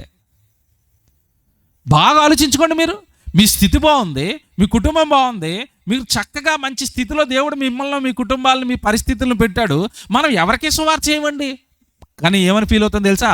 మేము నీతిమంతులమే, మేము రక్షణ పొందేసాం, మేము గుడికి వెళ్ళి వస్తాం, మరి మేము క్రైస్తవులు, మరి ఎవరికి కావాలి? నువ్వు ఎవరికి ఆయన సువార్తను ప్రకటిస్తున్నావు, ఎవరిని ఆయన దగ్గరికి తీసుకొస్తున్నావు? ఆయనకి ఇష్టమైన కార్యాలు అంటే ఆయన పిల్లల్ని ఆయన దగ్గరికి చేర్చడం కదా, ఆయన పిల్లలకు ఆయన వాక్యం చెప్పడం కదా, ఆయన సేవలో నువ్వు పాలిభాగస్తుడిగా మారటం కదా, ఆయన సేవకు నువ్వు సహకారిగా మారటం కదా దేవుడికి ఇష్టం. నీవేవి నీ జీవితంలో అంటున్నాను, ఏవి నీ జీవితంలో? నమ్మిన నీతిమంతుడిగానే ఉండిపోతావా? మించిన భక్తుడిగా ఎదుగుతావా, మారతావా? దేవుడు అంటాడు పదే పదే బైబిల్లో, దేశంలో నాకు ఎవరు కనపడటం లేదన్నాడు తెలుసా? భక్తుడు లేడు, భక్తుడు లేడు, భక్తుడు లేడు. పేరుకి నన్ను నమ్మిన వాళ్ళు నా గుడి నిండా ఉన్నారు, నాకు ఎవరు లేరో తెలుసా? దేశంలో భక్తుడు లేడు అంటాడు మీకా గ్రంథం 7వ అధ్యాయంలో. దేశమందు నాకు భక్తులు లేరు, భక్తులు లేరు. దేశంలో ఒక్కడు భక్తివరుడు కనపడటం లేదు, నా కోసం బ్రతికేవాడు కనపడటం లేదు, నా ఆజ్ఞలు పట్టుకుని ప్రపంచంలోకి వెళ్ళేవాడు కనపడటం లేదు, నా సువార్త ప్రకటించేవాడు కనపడటం లేదు, నా శాసనాలు బ్రతుకుతూ లోకానికి చెప్పేవాడు కనపడటం లేదు. నాకు భక్తులు లేరు, నాకు భక్తులు లేరు, నాకు భక్తులు లేరు. నమ్మిన వాళ్ళు చాలామంది ఉన్నారు. ఆయన కోరుకుంటున్నది నమ్మిన వాళ్ళలో నుండి భక్తిపరులు లేవాలి, భక్తిపరులు కావాలి దేవుడికి. భక్తి అంటే సేవ చేయటం, మళ్ళీ మర్చిపోకండి. భక్తిపరుడు అనగానే సేవ చేసేవాడే దేవుడి దృష్టికి భక్తిపరుడు. మీరు బైబిల్ అంతా చదవండి, ఆదికాండం నుంచి ప్రకటన గ్రంథం వరకు మీరు ఎవరి జీవితానైనా చదవండి, అతన్ని భక్తిపరుడు అని దేవుడు అంటున్నాడు అంటే ఆ వ్యక్తి జీవితంలో ఏముంటుంది తెలుసండి? దేవుడి పని ఉంటుంది, సేవ ఉంటుంది. అబ్రహాము నా భక్తుడు, అబ్రహాము దేవుడిని, ఇస్సాకు దేవుడిని, యాకోబు దేవుడిని అన్నాడు. వాళ్ళ జీవితాలు బాగా చదవండి. మీకు వాళ్ళ జీవితాల్లో ఏముంటుంది తెలుసా?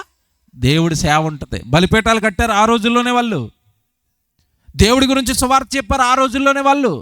మరి ఈరోజు నువ్వు, ఈరోజు నేను, బైబిల్లో మీరు ఏ ప్రవక్తనైనా తీసుకోండి, దేవుడు కొరకు వాక్యం చెప్పి చెప్పి చెప్పి చెప్పి దేవుడు సువార్తలో ప్రాణాలు అర్పించారు కనుక వాళ్ళు నా పిల్లలు, నా భక్తులని బైబిల్లో రాయించాడు. మనం జస్ట్ నమ్మిన నీతిమంతులుగా ఉండిపోయాం అంతే. మనం ఏం చేస్తున్నాం దేవుడి కోసం? మనం ఏ త్యాగాలు చేస్తాం? మనం ఏం పని చేస్తాం దేవుడి కోసం? ఆదివారం గుడికి వెళ్ళి వచ్చే భక్తుల్లో కాలు ఎగరేస్తాం మనం. ఇప్పుడు నిజం చెప్పండి, మన ఆలోచనలు ఎలా ఉంటాయంటే, మన ఎదురుకుండా ఎవరైనా రక్షణ పొందుకోని వాళ్ళు, ఇరుగు పొరుగు వాళ్ళు ఎవరైనా ప్రభు దగ్గర రాని వాళ్ళు ఉంటే వాళ్ళని చూసి మన ఫీలింగ్ ఏంటి చెప్పండి? నిజం చెప్పండి, వాళ్ళని చూసి మీ ఫీలింగ్ ఏంటి? అది మరి నేను భక్తుడిని ఆదివారం గుడికి వెళ్ళొస్తున్నాను, ఎలా గుడికి రావట్లేదు. నువ్వు గుడికి వెళ్తున్నావు మంచిది, రక్షణ పొందుకున్నావు మంచిది, మరి వాడిని కాపాడడానికి ఏం చేస్తున్నావు అంటున్నాను. ఆ రానివాడి కోసం ఏం త్యాగం చేస్తావు? ఆ రానివాడిని ఎందుకు నువ్వు ప్రార్థన పెట్టి ప్రార్థనలో కూర్చోబెట్టి వాడికి దేవుడు వాక్యం చెప్పడం లేదు? నువ్వు, నీ బాధ్యత కదా అది. దేవుడు నీ భుజాల పోయిన మోపిన భారం కదా అది. స్వార్థ భారం మోపబడింది కదా. నువ్వు ఏమీ చేయకుండా భక్తుల్లో ఫీల్ అవుతానంటే ఎలాగా? చాలా మందిలో ఉన్న మూఢ భక్తి అండి. నేను నమ్మేశాను, నేను నీతిమంతుడిని అయిపోయాను, పరలోకం వెళ్ళిపోతాను. కాదండి, నిజం చెప్పనా? పబ్లిక్లో చెప్పాలంటే కొంచెం ఇబ్బంది, కానీ తప్పక చెప్తున్నాను, మీకు అర్థమవుతుందండి. క్రైస్తవ కుటుంబాలలో అప్పుడప్పుడు కొంతమంది చచ్చిపోతారండి. పరలోక పిలుపు అని ఫోటో వేసి కింద బ్యానర్ వేసేస్తారు. ఏ పిలుపు? పరలోక పిలుపు. నిజంగా ప్రార్థనల ఆదరణ కూడికలో మాట్లాడుతున్న పాస్టర్ గారిని అడగండి, ఇతను పరలోకం వెళ్ళాడని. పబ్లిక్లో చెప్పలేను కానీ బ్రదర్ పద గదిలోకి అంటాడు. గదిలో తీసుకెళ్ళి ఏం చెప్తాడు తెలుసా? ఈడు పచ్చి తాగుబోతు బ్రదర్, గుడికి కూడా సరిగా వచ్చేవాడు కాదు. మరి అక్కడేంటి పరలోక పిలుపు అన్నారంటే, కుటుంబం ఏడుతుంది కదా బ్రదర్ అంటాడు. వీడు పోయి నరకానికి పోయాడని పబ్లిక్లో చెప్తే ఇంకా ఆ కుటుంబం ఏమైపోద్ది? వాళ్ళు ఎక్కడ తిరగబడతారో, వాళ్ళు ఎక్కడ ఇంకా కుంగిపోతారని పరలోక పిలుపు అంటాడు. పై మాట లోపల తెలిసి వీడు పోయాడు నరకానికి అని. మీకు అర్థమవుతుంది ఆ విషయం? పరలోకం పరలోకం పరలోకం పరలోకం ఎవరికి పెడతా? డోర్లు ఓపెన్గా ఉన్నాయనుకున్నారేంటి? నా తండ్రి చిత్తము చొప్పున చేయువాడే పరలోకంలో ప్రవేశిస్తాడు. నీ ఇష్ట ప్రకారం చేస్తే కాదు. భూమి మీద నేను ఉద్యోగం చేసుకుంటాను, నేను వ్యాపారం చేసుకుంటాను, నేను సంపాదించుకుంటాను, ఈ లోకం నాకు చాలా బాగుంది, ఈ లోకంలో ఉన్న రంగులు చాలా బాగున్నాయి, రుచులు బాగున్నాయి, ఏమన్నా బంగారం వెండి ఆస్తులు ధనం చాలా బాగుంది, దానికోసమే బ్రతికేస్తాను. అప్పుడప్పుడు తప్పదు కనుక ఆదివారం నీకు బాయ్ చెప్తానంటే నీకు బాయ్ చెప్తాడు చచ్చిపోయిన తర్వాత. భక్తుడు జీవితాన్ని పణంగా పెడతాడు దేవుడికి. నువ్వు భక్తుడిగా ఎదుగు, భక్తిపరురాలుగా ఎదుగు, భక్తిపరురాలుగా ఎదుగు. ఒక విధవరాలు ఉంటుందండి బైబిల్లో మనకు కనపడుతుంది. వృద్ధాప్యం వచ్చేంత వరకు సేవ చేసిందట. 84 సంవత్సరాలు విడవక మందిరంలో రాత్రింపగల్లో సేవ చేసిందట. లోకాసువార్తలు 2వ అధ్యాయంలో కనపడుతుంది ఒక ఆవిడ. ఇప్పుడు నిజంగా అన్ని సంవత్సరాల సేవట ఆవిడ గురించి, అమ్మ బాబోయ్ ఇలాంటి ఆవిడ ఇంకొక ఆవిడ చూడలేదని ఆవిడ గురించి రాసేసాడు బైబిల్లో. సేవ చేసింది నాకు నా కూతురు, నా సేవ చేసిందని రాసేసాడు. చూస్తారా 2వ అధ్యాయం 36వ వచనం. మరియు ఆషేరు గోత్రికురాలును పెనీయేలు కుమార్తెనునైనా అన్నాను ఒక ప్రవక్తి ఉండెను.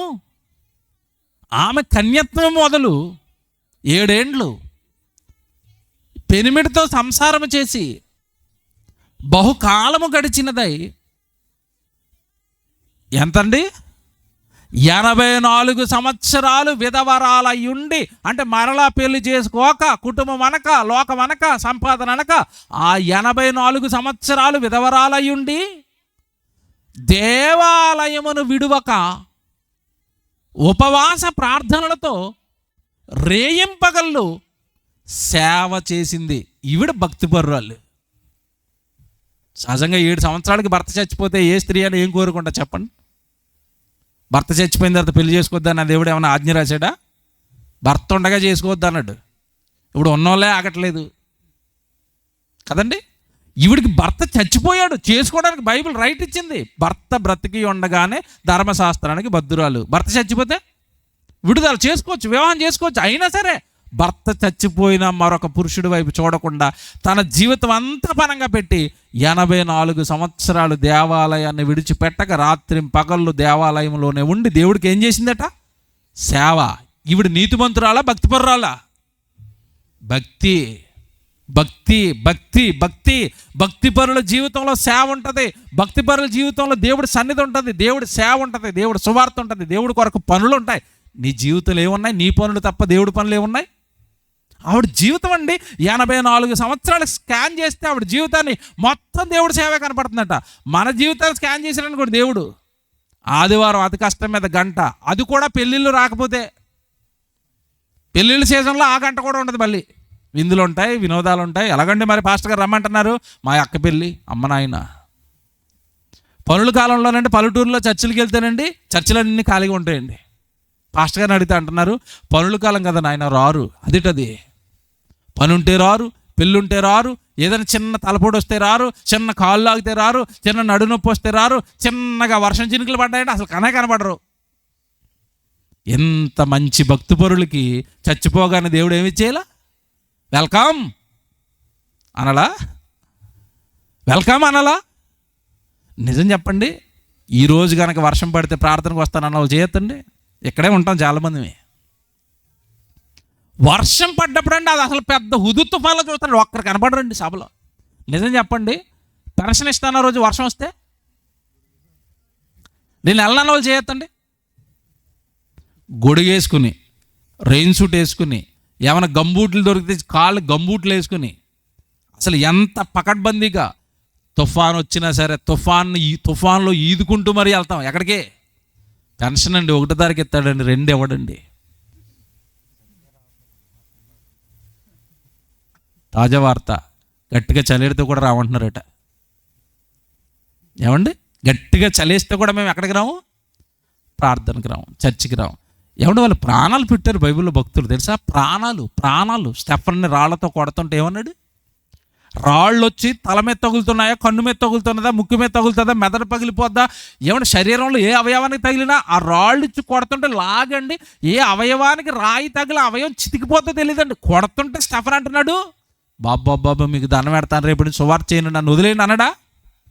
కొడితే కొట్టండి రా, అదిగో పరలోకంలో నా తండ్రి, ఆ తండ్రి కుడిపార్శ్వన నా యేసుక్రీస్తుల వారు, చచ్చిపోతే నేను అక్కడికి వెళ్ళిపోతాను, ఎవడ కొట్టుకుంటాడో కొట్టుకోండి అన్నాడు. అది భక్తి అంటే. ప్రాణాలు పెడతాడు భక్తిపరుడు, ఆస్తులు ఇస్తాడు భక్తిపరుడు, స్థలాలు ఇచ్చేస్తాడు భక్తిపరుడు, జీవితాన్ని ఇచ్చేస్తాడు భక్తిపరుడు. మనం ఏదో నామకార్థంగా అలాగే వెళ్తున్నా వస్తున్నా నీతిమంతులను బోర్డు వేసుకుని తగిలించుకున్నాం అంతే. భక్తిపరుడుగా ఎదగలేదు మనం. మన జీవితంలోనికి భక్తికి సంబంధించిన ఆనవాళ్ళు రాలేదు. ఏమండి ఏంటండి నీతిమంతుడు భక్తుడు నిజంగా తేడా ఉందంటే, ఇప్పుడు ఒకరిని చూపిస్తాను మీకు, కొట్టొచ్చినట్టు కరెక్ట్గా నేను చెప్పిన ప్రసంగం అంతా జీవితంలో కనపడుతుంది. ఇప్పుడు ఒకరిని చూపిస్తాను బైబిల్లో. యేసుక్రీస్తుల వారి ప్రసంగాలన్నీ దేనికోసం చేసేవాడు మీకు తెలియదు కాదు. ఈ రోజు అన్నట్టుగా ఆశీర్వాదాల ప్రసంగాలు చేయలేదు ఆయన. ఆయన నోరు తెరిస్తే ఆత్మ పరలోకం, ఆత్మ పరలోకం, ఆత్మ పరలోకం. మీ బ్రతుకులు జాగ్రత్త, చక్కబెట్టుకోండి, పాపాలు కడుక్కోండి, పరిశుద్ధంగా ఉండండి, మారు మనసు పొందండి, ప్రభు పనిలో ఉండండి. చచ్చిపోయారా నరకం ఉంది, చచ్చిపోయారా పరలోకం ఉంది, ఎటు వెళ్తారో డిసైడ్ చేసుకోండి. ఆయన బోధ అంతా అదే. ప్రస్తుత సమాజంలో బోధ మార్చేశారు అంతే. మత్తయి సువార్తలో ఆయన బోధ ప్రారంభించిన 5వ అధ్యాయంలో ఆ మొట్టమొదటి మాట, ఆయన నోట్లోంచి వచ్చిన మొట్టమొదటి మాట ఏంటో తెలుసండి? ఆత్మ విషయమై దీనులైన వారు ధన్యులు, పరలోక రాజ్యము వారిది. ఆత్మ పరలోకం, ఆత్మ పరలోకం. స్టార్టింగ్ వర్డే అదండి. చివరికి చచ్చిపోతూ సిలువలో పలికిన మాట ఏంటి చెప్పండి? తండ్రి నీ చేతికి నా ఆత్మను. సరే, ఆత్మ ఆత్మ. ఈరోజు క్రైస్తవ్యంలో లోపించిన జ్ఞానం ఇదే. ఆత్మజ్ఞానం చెప్పడం లేదు. ఎక్కడికి వెళ్ళండి శరీరానికి రోగాలు, ఆశీర్వాదాలు, ఇల్లులు, ఆస్తులు, పొలాలు యేసుప్రభు ఇస్తాడు రండి. ఆత్మజ్ఞానం పోయింది. పరలోక రాజ్యానికి సంబంధించిన బోధ పోయింది. మిమ్మల్ని పరలోక రాజ్యానికి సిద్ధం చేసే బోధలు పోయాయి. మిమ్మల్ని పరలోక రాజ్యానికి సిద్ధపరిచే ప్రసంగాలు పోయాయి. ఆత్మీయ స్థితిని దిగజార్చి లోక సంబంధులుగా మార్చి లోకంలో ఉన్న వాళ్ళు ఈ లోకం కోసం ఎలా బ్రతుకుతున్నారో యేసుప్రభు కూడా అవే ఇస్తాడని చెప్పి సంఘస్థులందరినీ లోకం వైపు మళ్లించారు బోధలతో. తప్పండి ఇది. మీరు మేలుకోండి, బైబిల్ చదువుకోండి. మేము ఎవరి మీద కోపంతో చెప్పడం లేదు ఈ మాటలో, ఎవరి మీద అసూయతో మాట్లాడటం లేదు. నేను దేవుడి సన్నిధిలో నిలబడ్డాను. నేను మాట్లాడే ప్రతి మాటకి దేవుడు నన్ను నిలబెట్టేస్తాడు. లెక్కడుగుతాడు. భయంతో మాట్లాడుతున్నాను, మీ ఆత్మల మీద ప్రేమతో మాట్లాడుతున్నాను. మీరు బోధ వినకపోతే అన్యాయం అయిపోతారని ఆవేదనతో మాట్లాడుతున్నాను. ఆవేదనతో మాట్లాడుతున్నాను. ఆత్మా పరలోకం అని యేసుప్రభు అంటే అదే యేసుప్రభు పేరట బైబిల్ పెట్టి చర్చలు కట్టి సంఘాలు కట్టి రండి యేసుప్రభు దగ్గరికి రోగాలు తీస్తాడు, ఆస్తులు ఇస్తాడు అంటున్నారు. ఈరోజు ఎంత మాయండి తెలుసండి, ఎంత మాయ తెలుసండి మీకు తెలీదండి. ప్రభు బోధను విడిచిపెట్టారండి. ప్రభు చెప్పింది చెప్పడం లేదండి. ప్లీజ్ దయచేసి కళాశాలకు రండి. మీకు ఇక్కడ ఎక్కడో దగ్గరలో బైబిల్ కాలేజ్ ఉంటుంది, వెళ్ళండి, బైబిల్ నేర్చుకోండి. చక్కగా బైబిల్ నేర్పిస్తారండి, ఉచితంగా నేర్పిస్తారండి. ₹1 మీ దగ్గర తీసుకురండి, ఉచితంగా బైబిల్ నేర్పిస్తారండి. ముందు మాట్లాడారు కదా ప్రిన్సిపల్ గారు, చక్కగా బైబిల్ కాలేజ్ పెట్టారు, ఉచితంగా బైబిల్ తరగతులు పెట్టి మీకు బైబిల్ నేర్పిస్తారు ఉచితంగా. బైబిల్ లోతులు తెలుస్తాయి మీకు, దేవుడు మనసు తెలుస్తుంది మీకు. నేను ఒక మాట చెప్తాను, బైబిల్లో ఇలాంటి వాడే ఒకడు యేసుప్రభు దగ్గరికి వచ్చాడండి. మంచోడే, దేవుడు నమ్మనోడే, దేవుడు అంటే ఇష్టమే, దేవుడు ఆజ్ఞలు అంటే ఇష్టమే. ఒక రకంగా చెప్పాలంటే చిన్న నీతిమంతుడే దేవుడి దగ్గరికి వచ్చాడు, యేసుప్రభు దగ్గరికి వచ్చాడు. ప్రభువా, నీ బోధలన్నీ ఆత్మ పరలోకం అంటున్నావు కదా, నాకు వస్తుందా పరలోకం అని అడిగాడు. చూస్తారా? మార్క్స్ వార్త 10వ అధ్యాయం చూడండి. మార్క్స్ వార్త 10వ అధ్యాయం 17 నుంచి చదువుదాం. మార్క్స్ వార్త 10వ అధ్యాయం 17వ వచనం.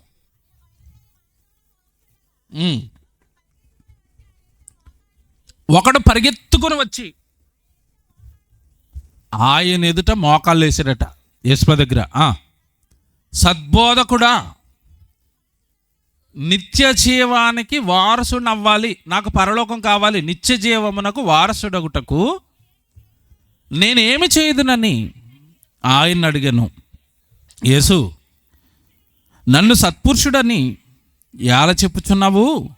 దేవుడు ఒక్కడే కానీ మరి ఎవడును సత్పురుషుడు కాదు.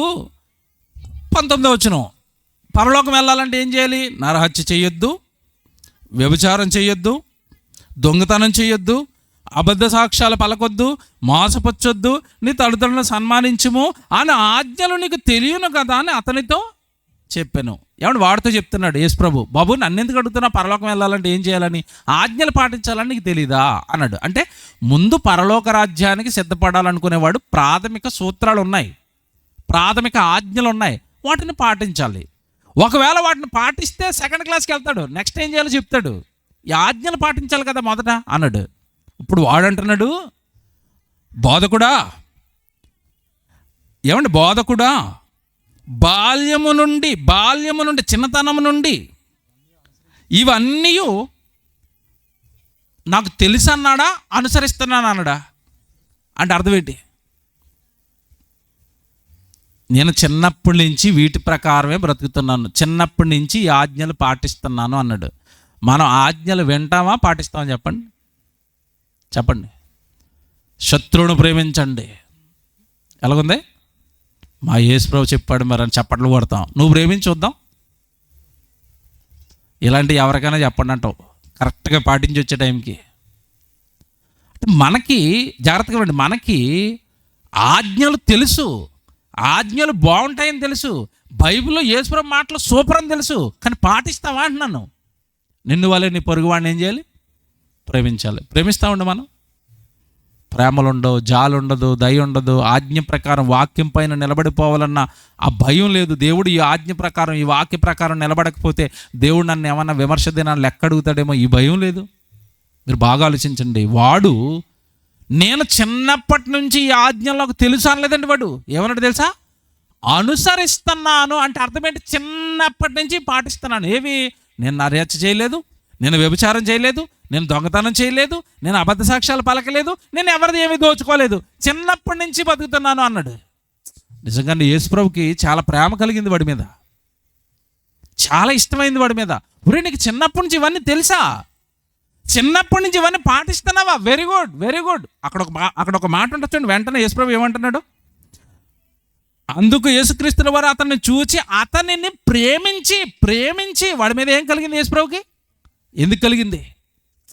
ఒరే చిన్నప్పటి నుంచి నువ్వు ఇవన్నీ పాటిస్తున్నావా?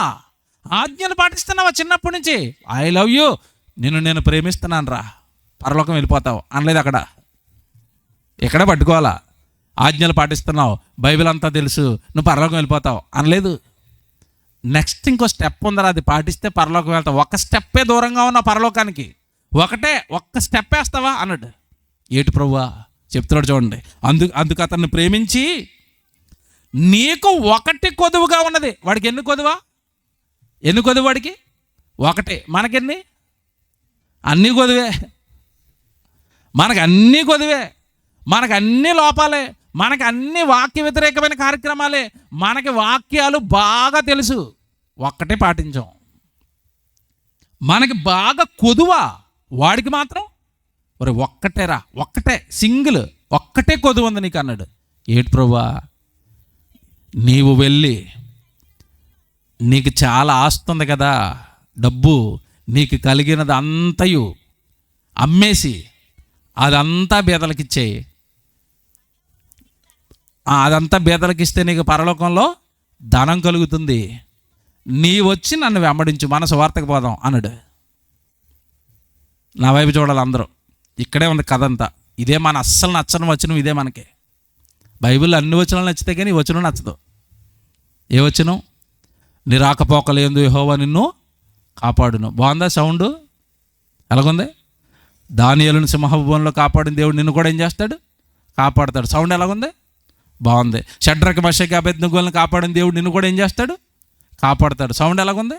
బాగుంది. అబ్రహాము దీవించిన దేవుడు రెండింతలు నిన్ను కూడా దీవిస్తాడు. ఎలాగుంది? బాగుంది. యోబుని దీవించిన దేవుడు నిన్ను కూడా ఏం చేస్తాడు? దీవిస్తాడు. వినడానికి ఎలా ఉంది? బాగుంది. స్టెఫన్ చంపేసిన దేవుడు పిప్పర్లో నిన్ను కూడా చంపేస్తాడు. ఎలాగుంది? గణపవరం సెంటర్లో స్టెఫన్లా నిన్ను చంపైపోతున్నాడు. సౌండ్ బాగుందా? ఎలాంటి ఎవరికైనా చెప్పుకో, నాకు మాత్రం ఆశీర్వాదాలు చెప్పు. ఇది మన భక్తి. నేను నిజం చెప్పనండి, షడ్రక మెషక్ అబేద్నెగోలను కాపాడిన దేవుడే స్టెఫను చావును కోరుకున్నాడు. అవునా కదా చెప్పండి. ఇక్కడ కూర్చున్న వాళ్ళు, అక్కడ వాళ్ళని రక్షించడం కావాలి, ఇక్కడ తన హతసాక్షిగా మిగలటం, దేవుడికి ప్రాణం కావాలి. మనం దేని కోరుకుంటాం చెప్పండి? నేను మాట్లాడుతున్నాను, షడ్రక మెషక్ అబేద్నెగోలే భక్తులా? స్టెఫను భక్తుడు కదా? నాకు చెప్పండి, భక్తుడు కదా? భక్తుడేనా? భక్తుడే. మరి ఎందుకు చచ్చిపోయాడు? హతసాక్షిగా ప్రాణం దేవుడికి కావాలి. అతడు చచ్చిపోతే అతడి పాదాల దగ్గర ఇంకొక వీరుడు పుట్టాలి. ఎవరు? సౌలు. ఆ ప్రాణ త్యాగాన్ని చూసే ఏంటి దేవుడి కోసం వీళ్ళ ప్రాణాలు పెట్టేస్తారని పిచ్చెక్కిపోయి తర్వాత మారిపోయి పౌలు అయిపోయాడు. ఎవరు? సౌలు. తెలుసా మీకు? ఇతను చావుతోనే అతనిలో బీజాలు పడ్డాయి. ఏంటి దేవుడి కోసం రాళ్లతో కొడతాను, యేసుప్రభుని వదలరా? ఏముంది ఇంతకే యేసుప్రభులో? అంత పిచ్చేటి వీళ్ళకి యేసుప్రభు అంటే. ఏదో ఉంది ఇక్కడ, బీజం పడింది. ఎవరికి? సౌలుకి. మీరు బాగా ఆలోచిస్తే కాపాడేవలసిన భక్తుల్ని కాపాడాడు, హతసాక్షులుగా కావలసిన భక్తుల్ని హతసాక్షులుగా దేవుడు తీసుకున్నాడు. యాకోబుని తల నరికిస్తుంటే యాకోబు భక్తుడు కాదండి? మీరు చెప్పండి. అపోస్తుల్లో ఒక అపోస్తుడైన యాకోబుని ఏం చేశారు చెప్పండి? తల నరికి చంపారా? చంపారు. మరి దేవుడు ఆయన కాపాడా? లేదు. ఆ సాక్ష్యం నాకు కావాలి, నా కోసం ఒక ప్రాణం బలవ్వాలి. నా కోసం యేసు బలవ్వాలి, నా కోసం యాకోబు బలవ్వాలి, నా కోసం స్టెఫను బలవ్వాలి, బలియాగాలు కూడా నాకు కావాలి. ఎవడండి సిద్ధపడతాడు ఈరోజు? ఎవరండి సిద్ధపడతారు? మన మధ్యకాలంలో ఒక కవిత చదివాను, నాకు భలే అనిపించింది. భారతదేశం బాగుండాలని అందరూ కోరుకుంటారట. భారతదేశం కొరకు ప్రాణం పెట్టే భగత్ సింగ్ రావాలి, లేదా అల్లూరు సీతారామరాజు గారు రావాలని అందరూ కోరుకుంటారట. గాంధీ రావాలని అందరూ కోరుకుంటారట. ఎందుకంటే వాళ్ళ దేశం కోసం ఏం చేశారు? ప్రాణాలు పెట్టారు. అందరూ భగత్ సింగ్లు రావాలి, గాంధీలు రావాలని కోరుకుంటారట. కానీ ఆ గాంధీ వాళ్ళ ఇంట్లో రాకూడదట, ఎదురింటి వాళ్ళ ఇంట్లో రావాలట.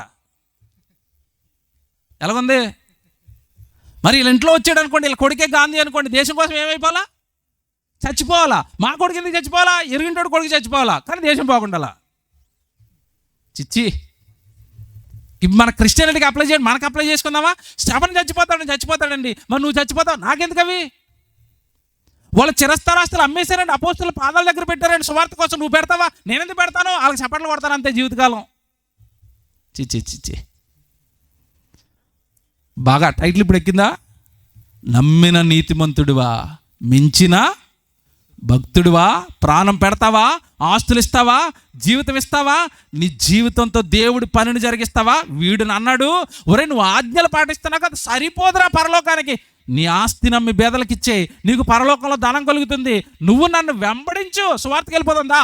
ఎందుకంటే ఆస్తి ఉంటే సువార్త చెయ్యు. చేస్తాడండి? ధనవంతుడు సువార్తకు వస్తాడా? యేసుప్రభు వెనకాల మీరు చెప్పండి, వస్తాడా? మీ సంగతి చెప్తాను. ఇక్కడ కూర్చున్న వాళ్ళు మీకు ఒక 20 రొయ్యల చెరువులు ఉన్నాయి, 10 చేపల చెరువులు ఉన్నాయి, 10 ఏమో ఎరువులు అమ్మే దుకాణాలు ఉన్నాయి. ఇంత రోజుకు ₹1 కోటి టర్న్ ఓవర్, ₹1 కోటి బిజినెస్ అవుతుంది అన్నట్ల మీద మీరు ఇక్కడికి వచ్చి వాక్యం వింటారన్న వాళ్ళు చేయొద్దండి. ఇప్పుడేనండి షాప్ తీశాను, ఈ రోజు రాలేండి అని అంటాడు. రోజు ఉంటుంది ఆ షాప్ అక్కడే, ఆ చేపలు అక్కడే ఉంటాయి, ఆ రొయ్యలు అక్కడే ఉంటాడు. ఈడు ఆ చేపల కొంపలో తిరుగుతాడు తప్ప గుడికి, దేవుడి సన్నిధికి వచ్చి కూర్చుంటాడా? మీరు చెప్పండి, వస్తాడా? రాడు. అందుకే యేసుప్రభు అన్నాడు, మీకు అర్థమయ్యే భాషలో చెప్తున్నాను, ముందా ఆ రొయ్యల చెరువులు అమ్మాయి, ముందా చేపల చెరువులు అమ్మాయి, ఆ ఉన్న పొలాలన్నీ అమ్మాయి, ఆ ఎరువు కొట్లు ఎవరికన్నా ఇచ్చేయి, ఆ డబ్బు అంతా పెట్టి సువార్త చేసే, నువ్వు నా వెనకాల వచ్చేయి. పిప్పర, గణపవరం, తాడేపల్లిగూడెం, భీమవరం, తణుకు సువార్తలు చేసుకుందాం దా అన్నాడు. వీడంటున్నాడు, నువ్వు ఏదైనా అడుగుగానే అది ఒక్కటే అడగన్నాడు. ఏంటి? మేము ఏం అడిగినా ఇస్తామో. డబ్బు జోలికి వచ్చావంటే దేవుడు అని కూడా లెక్క చేయకుండా వదిలేసి వెళ్ళిపోతాం, అంతేనా? ఇప్పుడు వీడిని ఏం అడిగాడండి యేసుప్రభు? ఏం అడిగాడు? ఆస్తి అమ్మేరా. ఏమంటే ఇక్కడ మాట చెప్తాను, చాలామంది దాన్ని తప్పుగా అర్థం చేసుకున్నారు. మీకు చెప్తాను, మీకు అర్థం అవ్వాలి కనుక. నాకు టైం అవుతున్నా మిమ్మల్ని ప్రేమించి చెప్తున్నాను. అక్కడ ఏముందో తెలుసండి, అక్కడ చాలామంది అనుకుంటారు, ఏమంటే వాడు కష్టపడి సంపాదించుంటాడు కదా, మరి నీతిగా ఉన్నాడు, చిన్నప్పటి నుంచి యథార్థంగా ఉన్నాడంటే కష్టపడి సంపాదించుకున్నాడు కదా, మీ యేసుప్రభు మంచోడు కాదు, అదేంటే బేదలకు ఇచ్చేయమంటున్నాడు, కష్టపడి సంపాదించింది ఎవడండి ఇస్తాడు అంటారు. నిజమే, ఇక్కడ విషయం ఉంది. యేసుప్రభు ఎప్పుడు అన్యాయం అయిపోయే మాటలు ఎప్పుడు చెప్పడు. మీరు అక్కడ బాగా చదవండి, వాడిని ఏమన్నాడు తెలుసా? నీ ఆస్తి నమ్మి బేదలకిమ్ము. నెక్స్ట్ వచ్చిన అక్కడ పట్టుకోవట్లేదు దాన్ని. నెక్స్ట్ ఏముందో తెలుసా అక్కడ? పరలోకమందు నీకు ధనము కలుగును అంటే అర్థం ఏంటి? ఒరే ఇక్కడున్న మనీని అక్కడికి ట్రాన్స్ఫర్ చేసుకోరా అన్నాడా, ఇచ్చేయమంటున్నాడా? కష్టపడి సంపాదించావు కదా, నీ కష్టార్జితం కదా, ఎందుకు ఈ లోకంలో విడిచిపెట్టి వెళ్ళిపోవడం? దాన్ని ట్రాన్స్ఫర్ చేసుకో. ఎక్కడికి? పరలోకానికి. ఎందుకంటే నువ్వేం కోరుకున్నావు? ఇందాక ఎక్కడికి వస్తానని అడిగావు, పరలోకానికి వస్తానన్నావు కదా, మరి ఆస్తి ఎందుకు ఎక్కడ వదిలేయటం? దీన్ని కూడా అక్కడ ట్రాన్స్ఫర్ చేసుకున్నాడు. మంచోడో చెడ్డోడో యేసుప్రభు చెప్పండి. సూపర్ అండి ఆయన. ఒరే కష్టార్జితాన్ని ఎవరికరా వదిలేస్తావు? నీ కష్టార్జితాన్ని తర్వాత వచ్చినట్టు తాగేస్తాడరా, తినేస్తాడరా, పేకటాడేస్తాడరా, లేదా ఇదేనుకో జలసాలకు అమ్మేసుకుంటాడరా. నీ కష్టార్జితాన్ని ఎందుకురా అక్కడ వదిలేస్తావు? ట్రాన్స్ఫర్ చేయి. ఎక్కడికి? పరలోకానికి. మీకు అర్థం కాడని చెప్తాను. మీరు భారతదేశం ఖాళీ చేసి అమెరికా వెళ్ళిపోతున్నారు. అప్పుడు ఆస్తులన్నీ ఏం చేస్తారు చెప్పండి? అక్కడికి వెళ్ళిపోవాలనుకున్నప్పుడు మొత్తం అమ్మేసుకుంటారా? అమ్మేసుకుంటారు. అమ్మేసుకుని డబ్బు కట్టలేట్టుకు వెళ్తారంటే అమెరికాలో ఎక్కడ మార్చుకుంటారు అవి? వాడు కరెన్సీ వేడు, మన కరెన్సీ వేరు. మనదేమో రూపాయి, వాడిదేమో $. అప్పుడు ఏం చేయాలి? నువ్వు అక్కడ ఉండిపోవాలనుకున్నప్పుడు ఇక్కడున్న ఈ రూపాయలన్నీ పట్టుకెళ్తే మనీ ట్రాన్స్ఫర్ సెంటర్స్ ఉంటాయి, అక్కడికి వెళ్తే నేను ఇగోనండి భారతదేశానికి సంబంధించిన కరెన్సీ ఇచ్చేస్తాను, నేను అమెరికా వెళ్ళిపోతున్నాను, నాకు ఆ కరెన్సీ ఇవ్వండి అంటే వాడు రూపాయిని డాలర్లోకి మార్చిస్తాడు. అప్పుడు ఆ అట్టుకుని వెళ్తే అక్కడ ఖర్చు చేసుకోవచ్చు. నువ్వు ఎక్కడ? అమెరికాలో. నువ్వు ఏం చేసుకోకుండా ఈ డబ్బెట్టుకెళ్ళి అమెరికాలో ఆడ 500 నోటు ఇచ్చి టీ ఇవ్వనా అనుకో, ఎక్కడి నుంచి వచ్చారు అంటాడు వాడు. చల్లది ఇది చిరిగిపోయిన కాగితం పట్టుకుపో అంటాడు. ఇప్పుడు యేసుప్రభు ఏమన్నాడు తెలుసా? మనీ ట్రాన్స్ఫర్, భూమి మీద కష్టపడి సంపాదించిన ధనాన్ని సువార్తకు ఖర్చు పెట్టండి, అదంతా ఎక్కడ కలుగుతుంది? పరలోకంలో. భూమి మీద మీ కొరకు ధనమును కూర్చుకొనవద్దు, పరలోకమందు మీ కొరకు ధనమును కూర్చుకోనండి. ఎలా ప్రభువా? సువార్తకి 1000 రూపాయలు ఇస్తావా? 10,000 ఇస్తావా? 1,00,000 ఇస్తావా? దేవుడికి మందిరాన్ని కట్టిస్తావా? దేవుడి సంఘంలో సేవకు వాడబడుతున్న వస్తువులు కొంటావా? నువ్వు ఏ రూపాయి ఖర్చు పెట్టినా అదంతా పరలోకపు ధనంగా నీకు సమకూర్చబడుతుంది. ఈ ధనాన్ని దేవుడికి ఇయ్యు, పరలోకంలో ఆస్తి కలుగుతుంది. మనం సువార్తకి వెళ్ళిపోదాం, ఆత్మలు రక్షిద్దాం పద. ఎందుకంటే నువ్వు పరలోకం వస్తానంటున్నావు కదా. భక్తుడిగా మారు, భక్తుడిగా మారు. ఆజ్ఞలు పాటిస్తాను, నీతిమంతుడివే సరిపోదు. భక్తి త్యాగాలు చేసేవాడే భక్తిపరుడు. త్యాగం చేయి, ఆస్తిని త్యాగం చేయి, నీ జీవితాన్ని త్యాగం చేయి, ప్రభుకు సేవ చేయి. పద, సేవకి వెళ్దాం పద, గ్రామాలకు వెళ్దాం పద అన్నాడు. ఎవరికి అర్థమయ్యండి బైబిలు? ఎవరికి అర్థమయ్యి ఇవన్నీ? యేసుప్రభు పరలోకం రావాలి అంటే ఎంత క్లారిటీగా చెప్పాడు వాడికి. ఒరే, నువ్వు లోక సంబంధమైన దానాన్ని విడిచిపెట్టు, ఆ జీవితాన్ని విడిచిపెట్టు, సేవలోకి వెళ్దాం పద, నా వెనకాల రా, సేవకి వెళ్దాం పద, పరలోకం వెళ్దిగాని అన్నాడు. సేవ పరలోకాన్ని ఇస్తుంది, సేవకు సహకారం పరలోకాన్ని ఇస్తుంది. ఆ సహకారుల పేర్లు జీవగ్రంథమందు వ్రాయబడతాయి. సేవ చేస్తే చెయ్యి, నువ్వు చేయగలిగిన శక్తి ఉంటే కనీసం సేవ చేసే వాళ్ళకి సహకరించు. ఆర్థికంగా సహకరిస్తావా? శరీరంతో సహకరిస్తావా? నీకున్న వస్తువులు ఇచ్చి సహకరిస్తావా? నీకున్న స్థలాలు, ఇల్లు, పొలాలు ఇచ్చే సువార్తకు సహకరిస్తావా? సహకరించు, భక్తుడిగా మారు, పరలోకం వెళ్ళు. పరలోకం భక్తిపరుడికి సాధ్యం, పరలోకం భక్తిపరుడికే సాధ్యం. రోమేలుకి రాసిన పత్రిక చూపిస్తాను, మంచి మాట. రోమేలుకి రాసిన పత్రిక, బైబిల్ తీసుకోండి జాగ్రత్తగా. రోమపత్రిక 14వ అధ్యాయం 7వ వచనం చూడండి. రోమపత్రిక 14వ అధ్యాయం 7వ వచనం. మనలో ఎవడును తన కోసమే బ్రతకడు. నిజంగా నువ్వు భక్తిపరుడు అయితే, యేసుప్రభు నీకు అర్థమైతే నీ కోసం నువ్వు బ్రతకూడదట.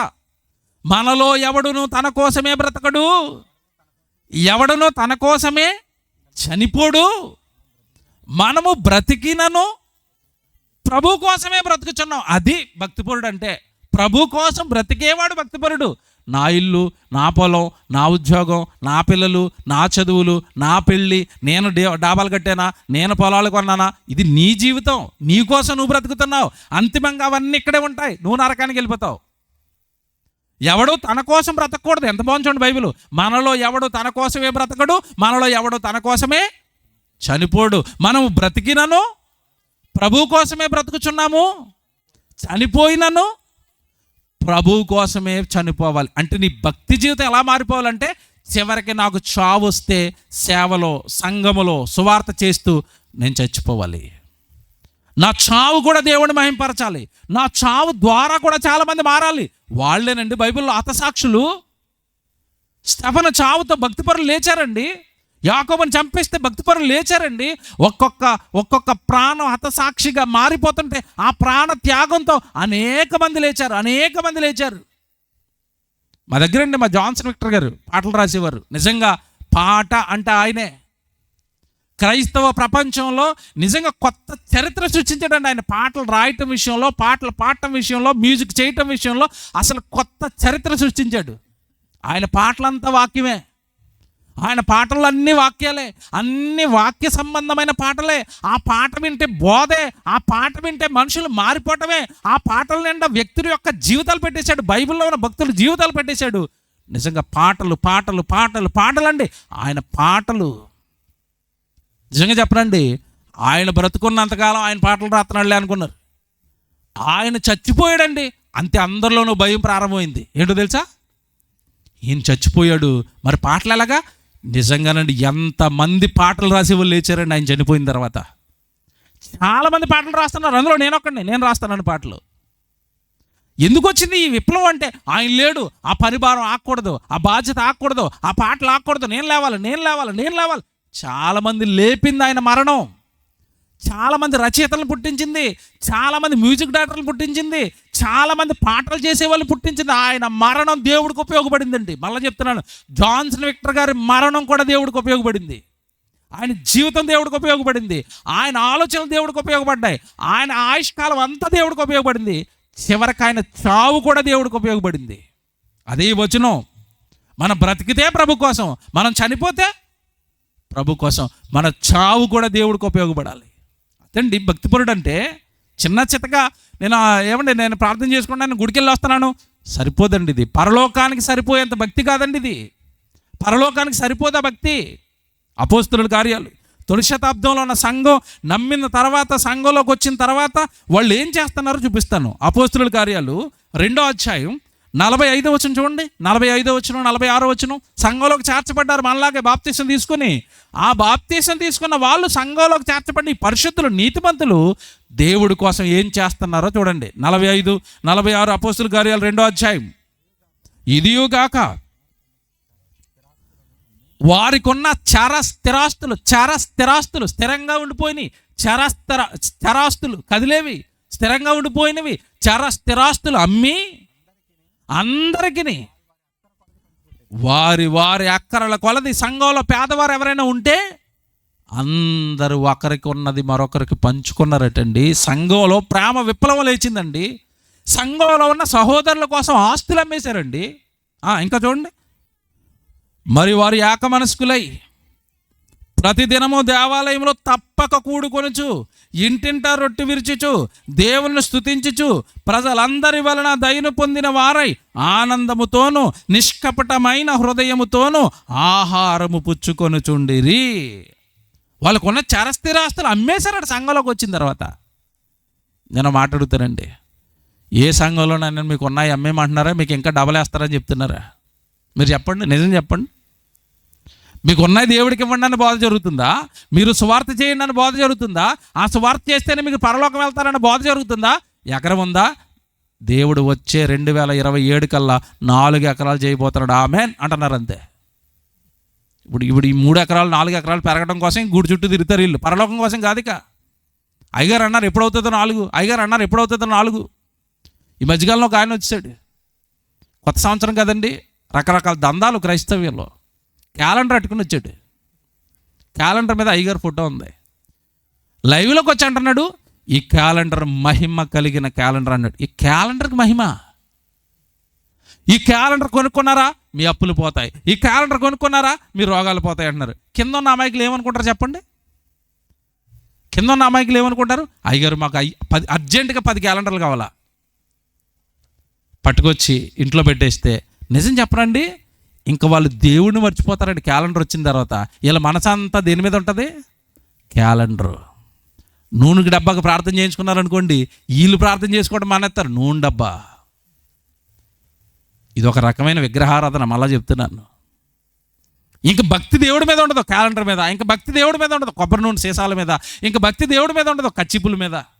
తప్పు కదండి, తప్పు కదండి. ఇలాంటి చేయకండి, ప్రోత్సహించకండి. మళ్ళీ చెప్తున్నాను, సత్యాన్ని ఎరిగిన పిల్లలుగా, బైబిల్ పట్టుకున్న పిల్లలుగా, జ్ఞానం ఎరిగిన పిల్లలుగా, లేఖనాలు మీ చేతుల్లో ఉన్న పిల్లలుగా దయచేసి ఇలాంటి తప్పులను ప్రోత్సహించకండి. క్రైస్తవ్యం అభాసపాలవుతుంది ఇలాంటి వాళ్ళ వల్ల. ప్రోత్సహించకండి. బైబిల్ ఎక్కడండి అపోస్తులు అమ్మారు ఇవన్నీ? ఈ పట్టుకెళ్ళి ఇంట్లో పెట్టుకోండి అని ఎవరైనా చెప్పారు? అపోస్తులు ఎక్కడుంది? బోధ ఎక్కడుంది చెప్పండి.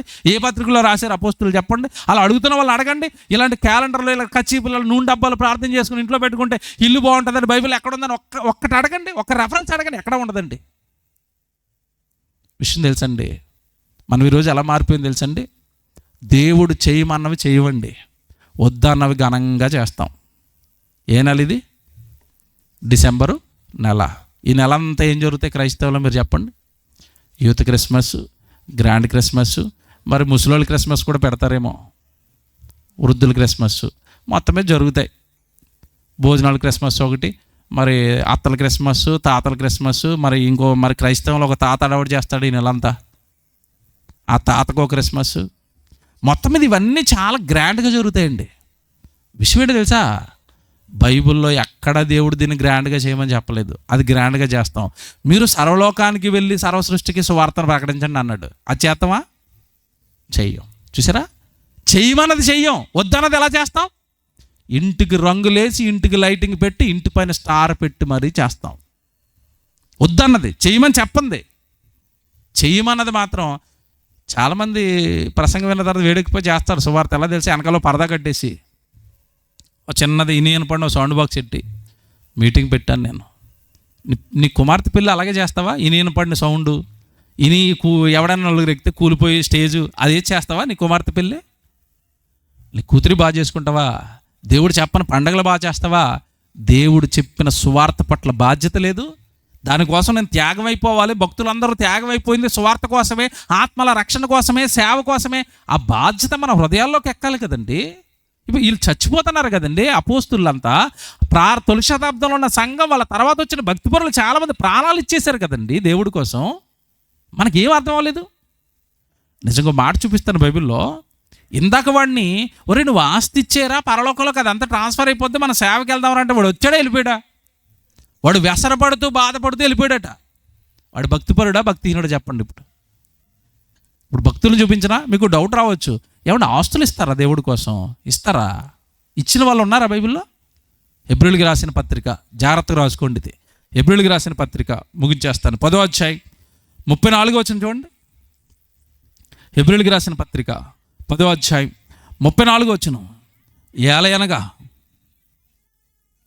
మీరు ఖైదులో ఉన్న వారిని కరుణించి మీకు మరీ శ్రేష్టమైనదియు స్థిరమైనదియునైనా స్వాస్యము ఉన్నదని ఎరిగి మీ ఆస్తిని కోల్పోవుటకు సంతోషముగా ఒప్పుకొనిరి. దేని కోల్పోవడానికి? ఆస్తిని కోల్పోవుటకు సంతోషముగా ఒప్పుకొనిరి. దేవుడి కోసం, దేవుడి సువార్త కోసం స్థిరమైన స్వాస్యం పరలోకం ఒకటి ఉందని ఎరిగి ఆ పరలోకాన్ని సంపాదించడం కోసం వీళ్ళు ఏం కోల్పోయారట? ఆస్తిని కోల్పోవుటకు బాధతోనా సంతోషంతోనా? అదేంటది? ఆస్తి కోల్పోవడం సంతోషమా బాధ? ఈరోజు వార్తలు చూస్తున్నారో లేదో, విజయవాడలో 4-5 ఇల్లులు కూడా కొట్టేశారు చంద్రబాబు నాయుడు గారు.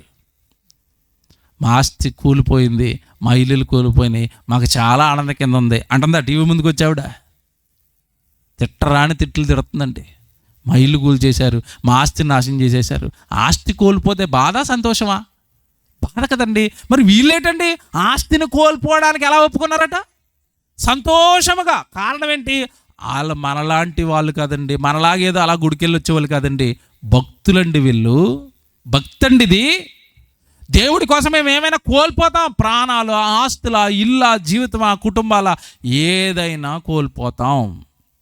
పౌలు గారు అన్న మాట, నాకు ఏ విధము చేతనైనను మృతుల్లో నుండి నాకు పునరుత్థానం కలగవలెనని అంటాడు. ఏ విధము చేతనైనను నాకు మృతుల్లో నుండి పునరుత్థానం కలగాలి, నేను ఎలాగైనా బ్రతకాలి, నేను ఎలాగైనా పరలోకం కావాలి నాకు. దానికి నేను ఏం కోల్పోతాను తెలుసా? నా వివాహ జీవితాన్ని కోల్పోయాను. నాకు పెళ్ళి వద్దనుకున్నాను, పిల్లలు వద్దనుకున్నాను, కుటుంబం వద్దనుకున్నాను, నాకు ఆస్తులు వద్దనుకున్నాను, అధికారాలు వద్దనుకున్నాను, స్వగ్రామాన్ని విడిచిపెట్టాను, సొంత వాళ్ళందరినీ విడిచిపెట్టాను. ఏ విధము చేతనైనను నాకు పరలోకం కావాలి, అందుకే గ్రామాన్ని తిరుగుతున్నాను, ఖండాలను తిరుగుతున్నాను, దేశాలు తిరుగుతున్నాను, సంఘాలు కడుతున్నాను, సువార్తను చేస్తున్నాను, ఆత్మలను సంపాదిస్తున్నాను. నేను ఏం కోల్పోయినా పర్వాలేదు దేవుడి కోసం. నాకు మాత్రం ఏం కావాలి? ఏ విధము చేతనైనను నాకు మృతుల్లో నుండి పునరుత్థానము కావాలి. మరి నీకు కావాలనుకున్నప్పుడు పౌలు గారిని ఒక్కసారి ఎగ్జాంపుల్గా పెట్టుకోమని ఆయన చెప్పాడు కదా. నేను క్రీస్తుని పోలి నడుచుకొనుచున్న ప్రకారం మీరును నన్ను పోలు నడుచుకోండి, నాలాగే చేయండి దేవుడి కోసం, అప్పుడు మీకు పరలోకం అన్నాడు కదా. మరి ఈ వచనాలన్నీ చదువుకుని మనం ఏమి చేయబెట్టండి దేవుడి కోసం? పేరుకు మాత్రం ట్యాగ్ లైన్ ఉంటుంది. మనం ప్రభుని నమ్ముకున్నారా? ఎప్పుడో 30 సంవత్సరాలు అయింది అంటాం. 30 సంవత్సరాలు సీనియారిటీ ఉంది దేంట్లో? ప్రభులో. మరి కార్యాలేవి? భక్తి ఏది? ఎక్కడ పెరిగిందండి? స్కూల్కి ఎప్పటి నుంచి వెళ్తున్నామంటే 12 సంవత్సరాలు వెళ్తున్నానండి అన్నదనుకోండి, అప్పుడు మీరు ఏమి ఎక్స్పెక్ట్ చేస్తారు? మన ఆయన 12 సంవత్సరాల అంటే ఇప్పుడు ఇంటర్మీడియట్ చదువుతున్నావా ఎంపీసీ అంటే, లేదండి ఇంకా 7th క్లాస్ అన్నారు అనుకోండి. మన ఆయన ఇదేం క్యాండిడేట్ రా బాబు, 2 సంవత్సరాలు ఏం సాధించింది అక్కడ? ఫెయిల్ క్యాండిడేట్ అనమాట. ఇప్పుడు 12 సంవత్సరాల స్కూల్ అనగానే మీరు ఏం ఎక్స్పెక్ట్ చేస్తారు చెప్పండి, నిజం చెప్పండి, ఏం ఎక్స్పెక్ట్ చేస్తారు? ఇంటర్మీడియట్కి వచ్చావమ్మా 12వ తరగతి అంటే అంటాం. మనం 30 సంవత్సరాలు బాప్తీసం అంటే ఆయన ఏం ఎక్స్పెక్ట్ చేయాలి మీ మీద నుండి? ఎంత సీనియారిటీ, ఎన్ని కార్యక్రమాలు, ఎంత సేవ, ఎన్ని ఆత్మల రక్షణ, ఎన్ని సభలు, ఎన్ని త్యాగాలు. ఇది కదండి మన నుంచి ఎక్స్పెక్ట్ చేస్తాడు. మనం చెప్పుకోవడానికి సంవత్సరాలు ఉన్నాయి తప్ప చూసుకోవడానికి ఏమి లేవు, కార్యాలు ఏమి లేవు. బాగా ఆలోచిస్తున్నారా నేను చెప్పేవి? ఆలోచిస్తున్నారా? నమ్మిన నీతిమంతుడివా, మించిన భక్తుడివా త్యాగం చేస్తావా దేవుడి కోసం, వస్తావా దేవుడి కోసం, సేవకు సహకారంగా నిలబడతావా? ఈ గ్రామంలో ఉన్న వాళ్ళందరికీ బైబిల్ నేర్పించడానికి ఇక్కడ బైబిల్ కళాశాల ఉంది. చేదోడు వాదోడుగా నిలబడతావా? సేవను తీసుకెళ్తావా సమాజంలోకి? ఈ సత్యాలను తీసుకెళ్తావా సమాజంలోకి? ప్రభులోనికి వచ్చి కూడా ఈ సత్యాలు తెలియక అనేక మంది అసత్యంలో ఉన్నారు కదా ఇప్పటి వరకు. వాళ్ళ దగ్గరికి సత్యవాక్యాన్ని తీసుకెళ్తావా? నడుం కడతావా? రా నువ్వు ముందుకు రా, సేవలోనికి రా, భక్తుడిగా మారు. ఓ మాట చెప్పనా, ఇలాంటి ప్రసంగాలు విన్నప్పుడు వేడిగానే ఉంటుంది మనకి. బయటికి వెళ్ళిన తర్వాత ఏమంటారు తెలుసా? ఏంటి రాష్ట్ర పాస్టర్ గారు సేవ చేయమన్నాడా? ఏమవుతుంది రా సేవ చేస్తే? పలానా పాస్టర్ గారు సేవ చేశాడు, ఏం సాధించాడు రా? అమెరికాలో చర్చిలు అమ్మేస్తున్నాడు తెలిసారా అంటాడు. ఈ మాటలను కానీ నీకు ఎలా ఉంటుంది? ఎంత గంట సేపు గొంతు చించుకుంటేనండి ఆడలాగ 2 నిమిషాలు నీళ్లు చల్లుతాడండి, అంతే. అలా వేడెక్కిన ఈ పెనం ఆ నీళ్ళు అలా చల్లగానే చల్లారిపోయి మనకెందుకండి సేవ గోళాలు చూసుకుంటారు. ఎవరు? పాస్టర్ గారు చూసుకుంటారు, సేవకుడు చూసుకుంటాడు. చివరి రెఫరెన్సు ఖచ్చితంగా గుర్తుపెట్టుకోవాల్సిన రెఫరెన్సు నేను మళ్ళా చెప్తున్నాను. యూట్యూబ్లో లైవ్ వెళ్తుంది, ఈ బిట్టు మళ్ళా వెనక్కే ముందుకు పెట్టుకుని నేనంటే ఇప్పుడు నేను చెప్పే బిట్టు. లోకమంతా లోకం కోసం బ్రతుకుదాం, ఇక్కడ సంపాదిద్దాం, ఇక్కడ ఆనందంగా ఉందాం, ఇది బాగుంది అంటది. ఈ సత్యం వాక్యం, దేవుడు వాక్యం, దేవుడు లేఖనాలు కాదురా, అదంతా డమ్మీ, అదంతా ఉత్తిదే. సేవ చేయడానికి భాగ్యం, సేవ చేయడానికి పరలోకం అంటది. కానీ మన దేవుడు మాటల్ని నమ్ముతామా, లోకం మాటలు నమ్ముతామా? నిజం చెప్పండి. ఎవరి మాటలు మనకు రుచిగా ఉంటాయి? లోకం మాటలు. విషయం తెలుసా, వాళ్ళు అలా మాట్లాడతారు, సేవ చేయకుండా నిన్ను మోసం చేస్తారు అని కూడా బైబిల్లో రాయించాడు. ఏం అడ్వాన్స్డ్గా ఆలోచిస్తాడండి దేవుడు. నాయన నేను సేవలో జీవితం ఉందరా, సేవలో పరలోకం ఉందరా, దేవుడి సన్నిధికి దేవుడు సేవకు ఉపయోగపడితే నేను పరలోకం అని రాస్తాను. కానీ నీ చుట్టూతో ఉన్న వాళ్ళు సేవ చేస్తే ఏమొస్తుందిరా అంటారు, నువ్వు చల్లారిపోతావురా అని రాశాడు.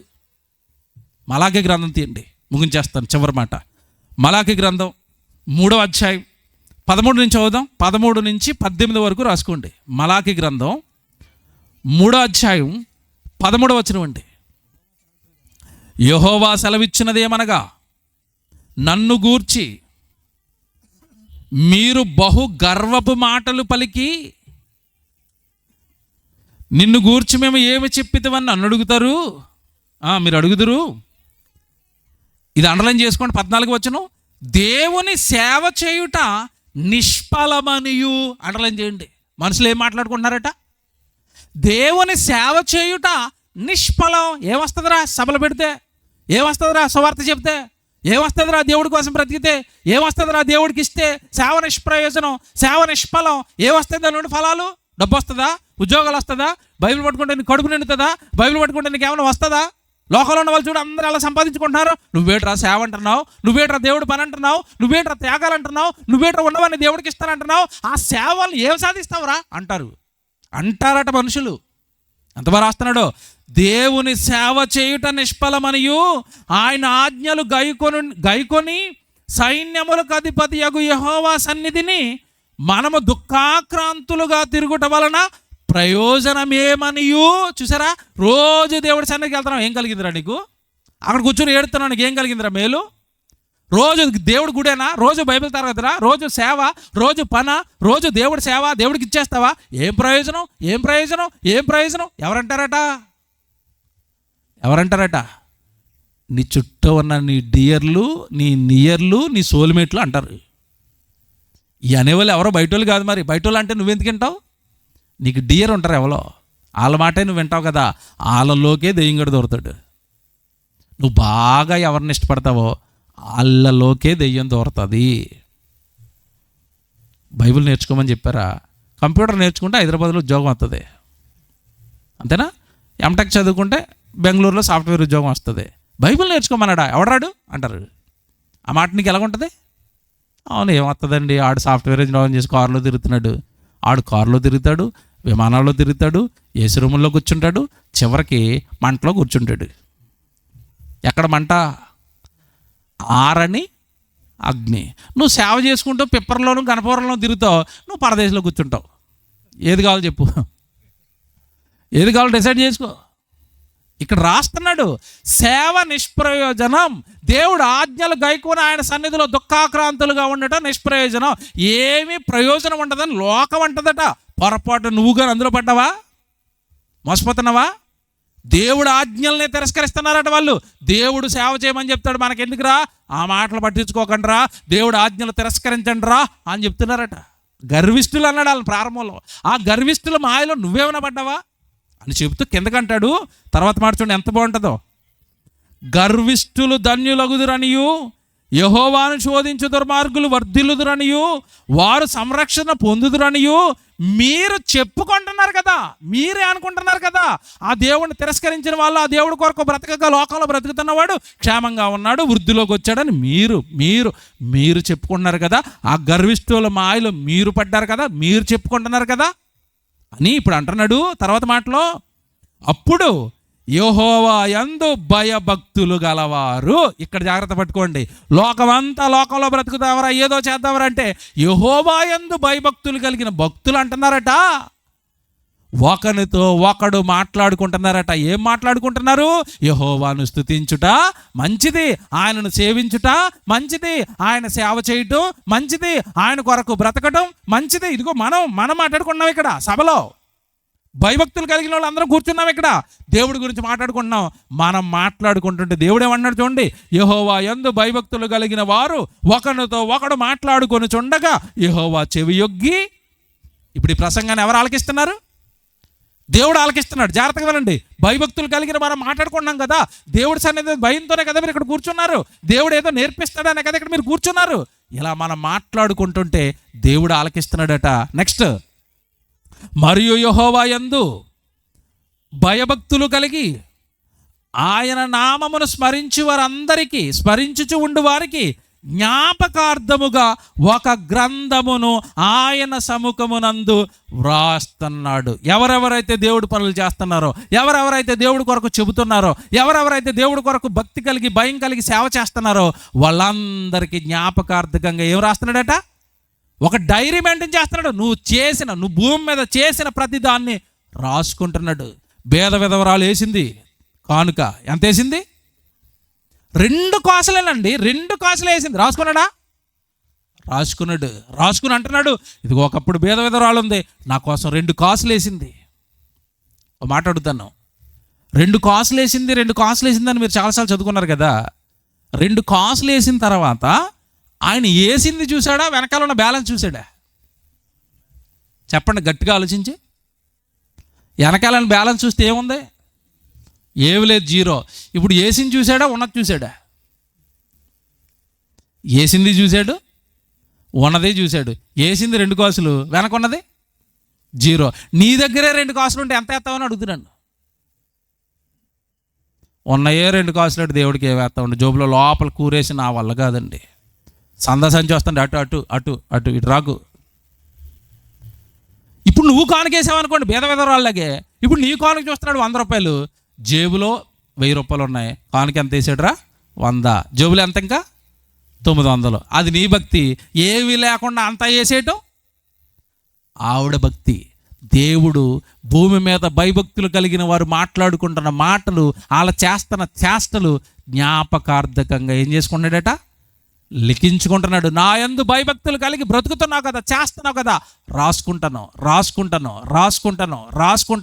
రా పరలోకానికి నువ్వు చేసినవన్నీ ప్రజలందరి ముందు, ఇదిగో నా కుమారుడు ఇలా చేశాడు, తన జీవితకాలంలో తన కుటుంబంలో తన గ్రామంలో ఇలా సేవ చేశాడు, నా కోసం బ్రతికాడని నీ గురించి అందరికీ చెప్తాను ఆయన.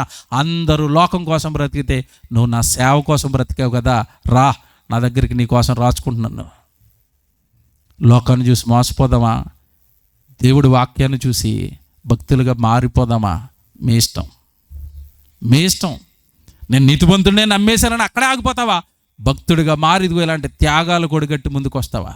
చివరికంటాడు 18వ వచనం, టైం అయిపోయింది, త్వరగా చదివేద్దాం. 18వ వచనం, అప్పుడు నీతి గలవారెవరో, దుర్మార్గులెవరో, దేవుని సేవించు వారెవరో, ఆయనను సేవించని వారెవరో, వెయిట్ అండ్ సీ, మొత్తం చూపిస్తాను మీ అందరికీ.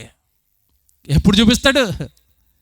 తీర్పు దినాన, జడ్జిమెంట్ డే రోజు చచ్చిపోయిన వాళ్ళందరినీ ఎదుర్కొని నిలబెట్టి వాళ్ళని 2 గ్రూపుల కింద విడగొట్టాడా? ఎడం పక్క, కుడి పక్క. వీళ్ళేమో శపింపబడిన వాళ్ళు, వీళ్ళేమో ఆశీర్వదింపబడిన వాళ్ళు. ఏంటి తండ్రి మాకు వచ్చిన ఆశీర్వాదం అంటే, మీరు నాకు దాహం ఇచ్చారు, మీరు నాకు ఆహారం పెట్టారు, మీరు నా కోసం సువార్త చేశారు, మీది పరలోకం. వీళ్ళందరూ శపింపబడిన వాళ్ళు, సేవ చేయలేదు, భక్తులకు ఎదగలేదు, నా కోసం ఏ త్యాగాలు చేయలేదు, వీళ్ళందరినీ నరకంలో వేస్తున్నాను, మిమ్మల్ని అందరిని ఎక్కడ వేస్తున్నాను? పరలోకంలో. కింద రెఫరెన్స్ మీరు పట్టుకోండి దాన్ని. నీతి గల వారెవరో, ఆయనను సేవించిన వారెవరో, ఆయనను సేవించని వారెవరో మీరు తిరిగి కనుగొంటారు. మీరు చేసిన దానికి, మీరు చేసిన త్యాగాలకు, దేవుడి కోసం మీరు ఖర్చు పెట్టిన దానికి మీరు తిరిగి మరలా దాన్ని చూస్తారు. లోకాన్ని చూసి మోసపోకండి. సేవ చేస్తే ఏం వస్తుంది అంటున్నాడేమో ఎవడైనా. మీరు దాన్ని ఫలాలు తిరిగి చూస్తారు. సేవలో ఉండండి. ప్రార్థన చేసుకుందాం. ప్రేమ కలిగిన తండ్రి దేవా, ఎంత చెప్పినా తరగనన్ని మాటలు మీ పిల్లల కోసం రాశారు. ఎంత చెప్పినా తరగవు, ఎన్ని చూపించినా తరగవు తండ్రి. నీతిమంతుడినే అనుకుని కేవలం బాప్తిసం దగ్గర ఆగిపోయిన మీ పిల్లల్ని పురుగొలుపుతున్నాం తండ్రి. సరిపోదా? భక్తి సరిపోదు పరలోకానికి.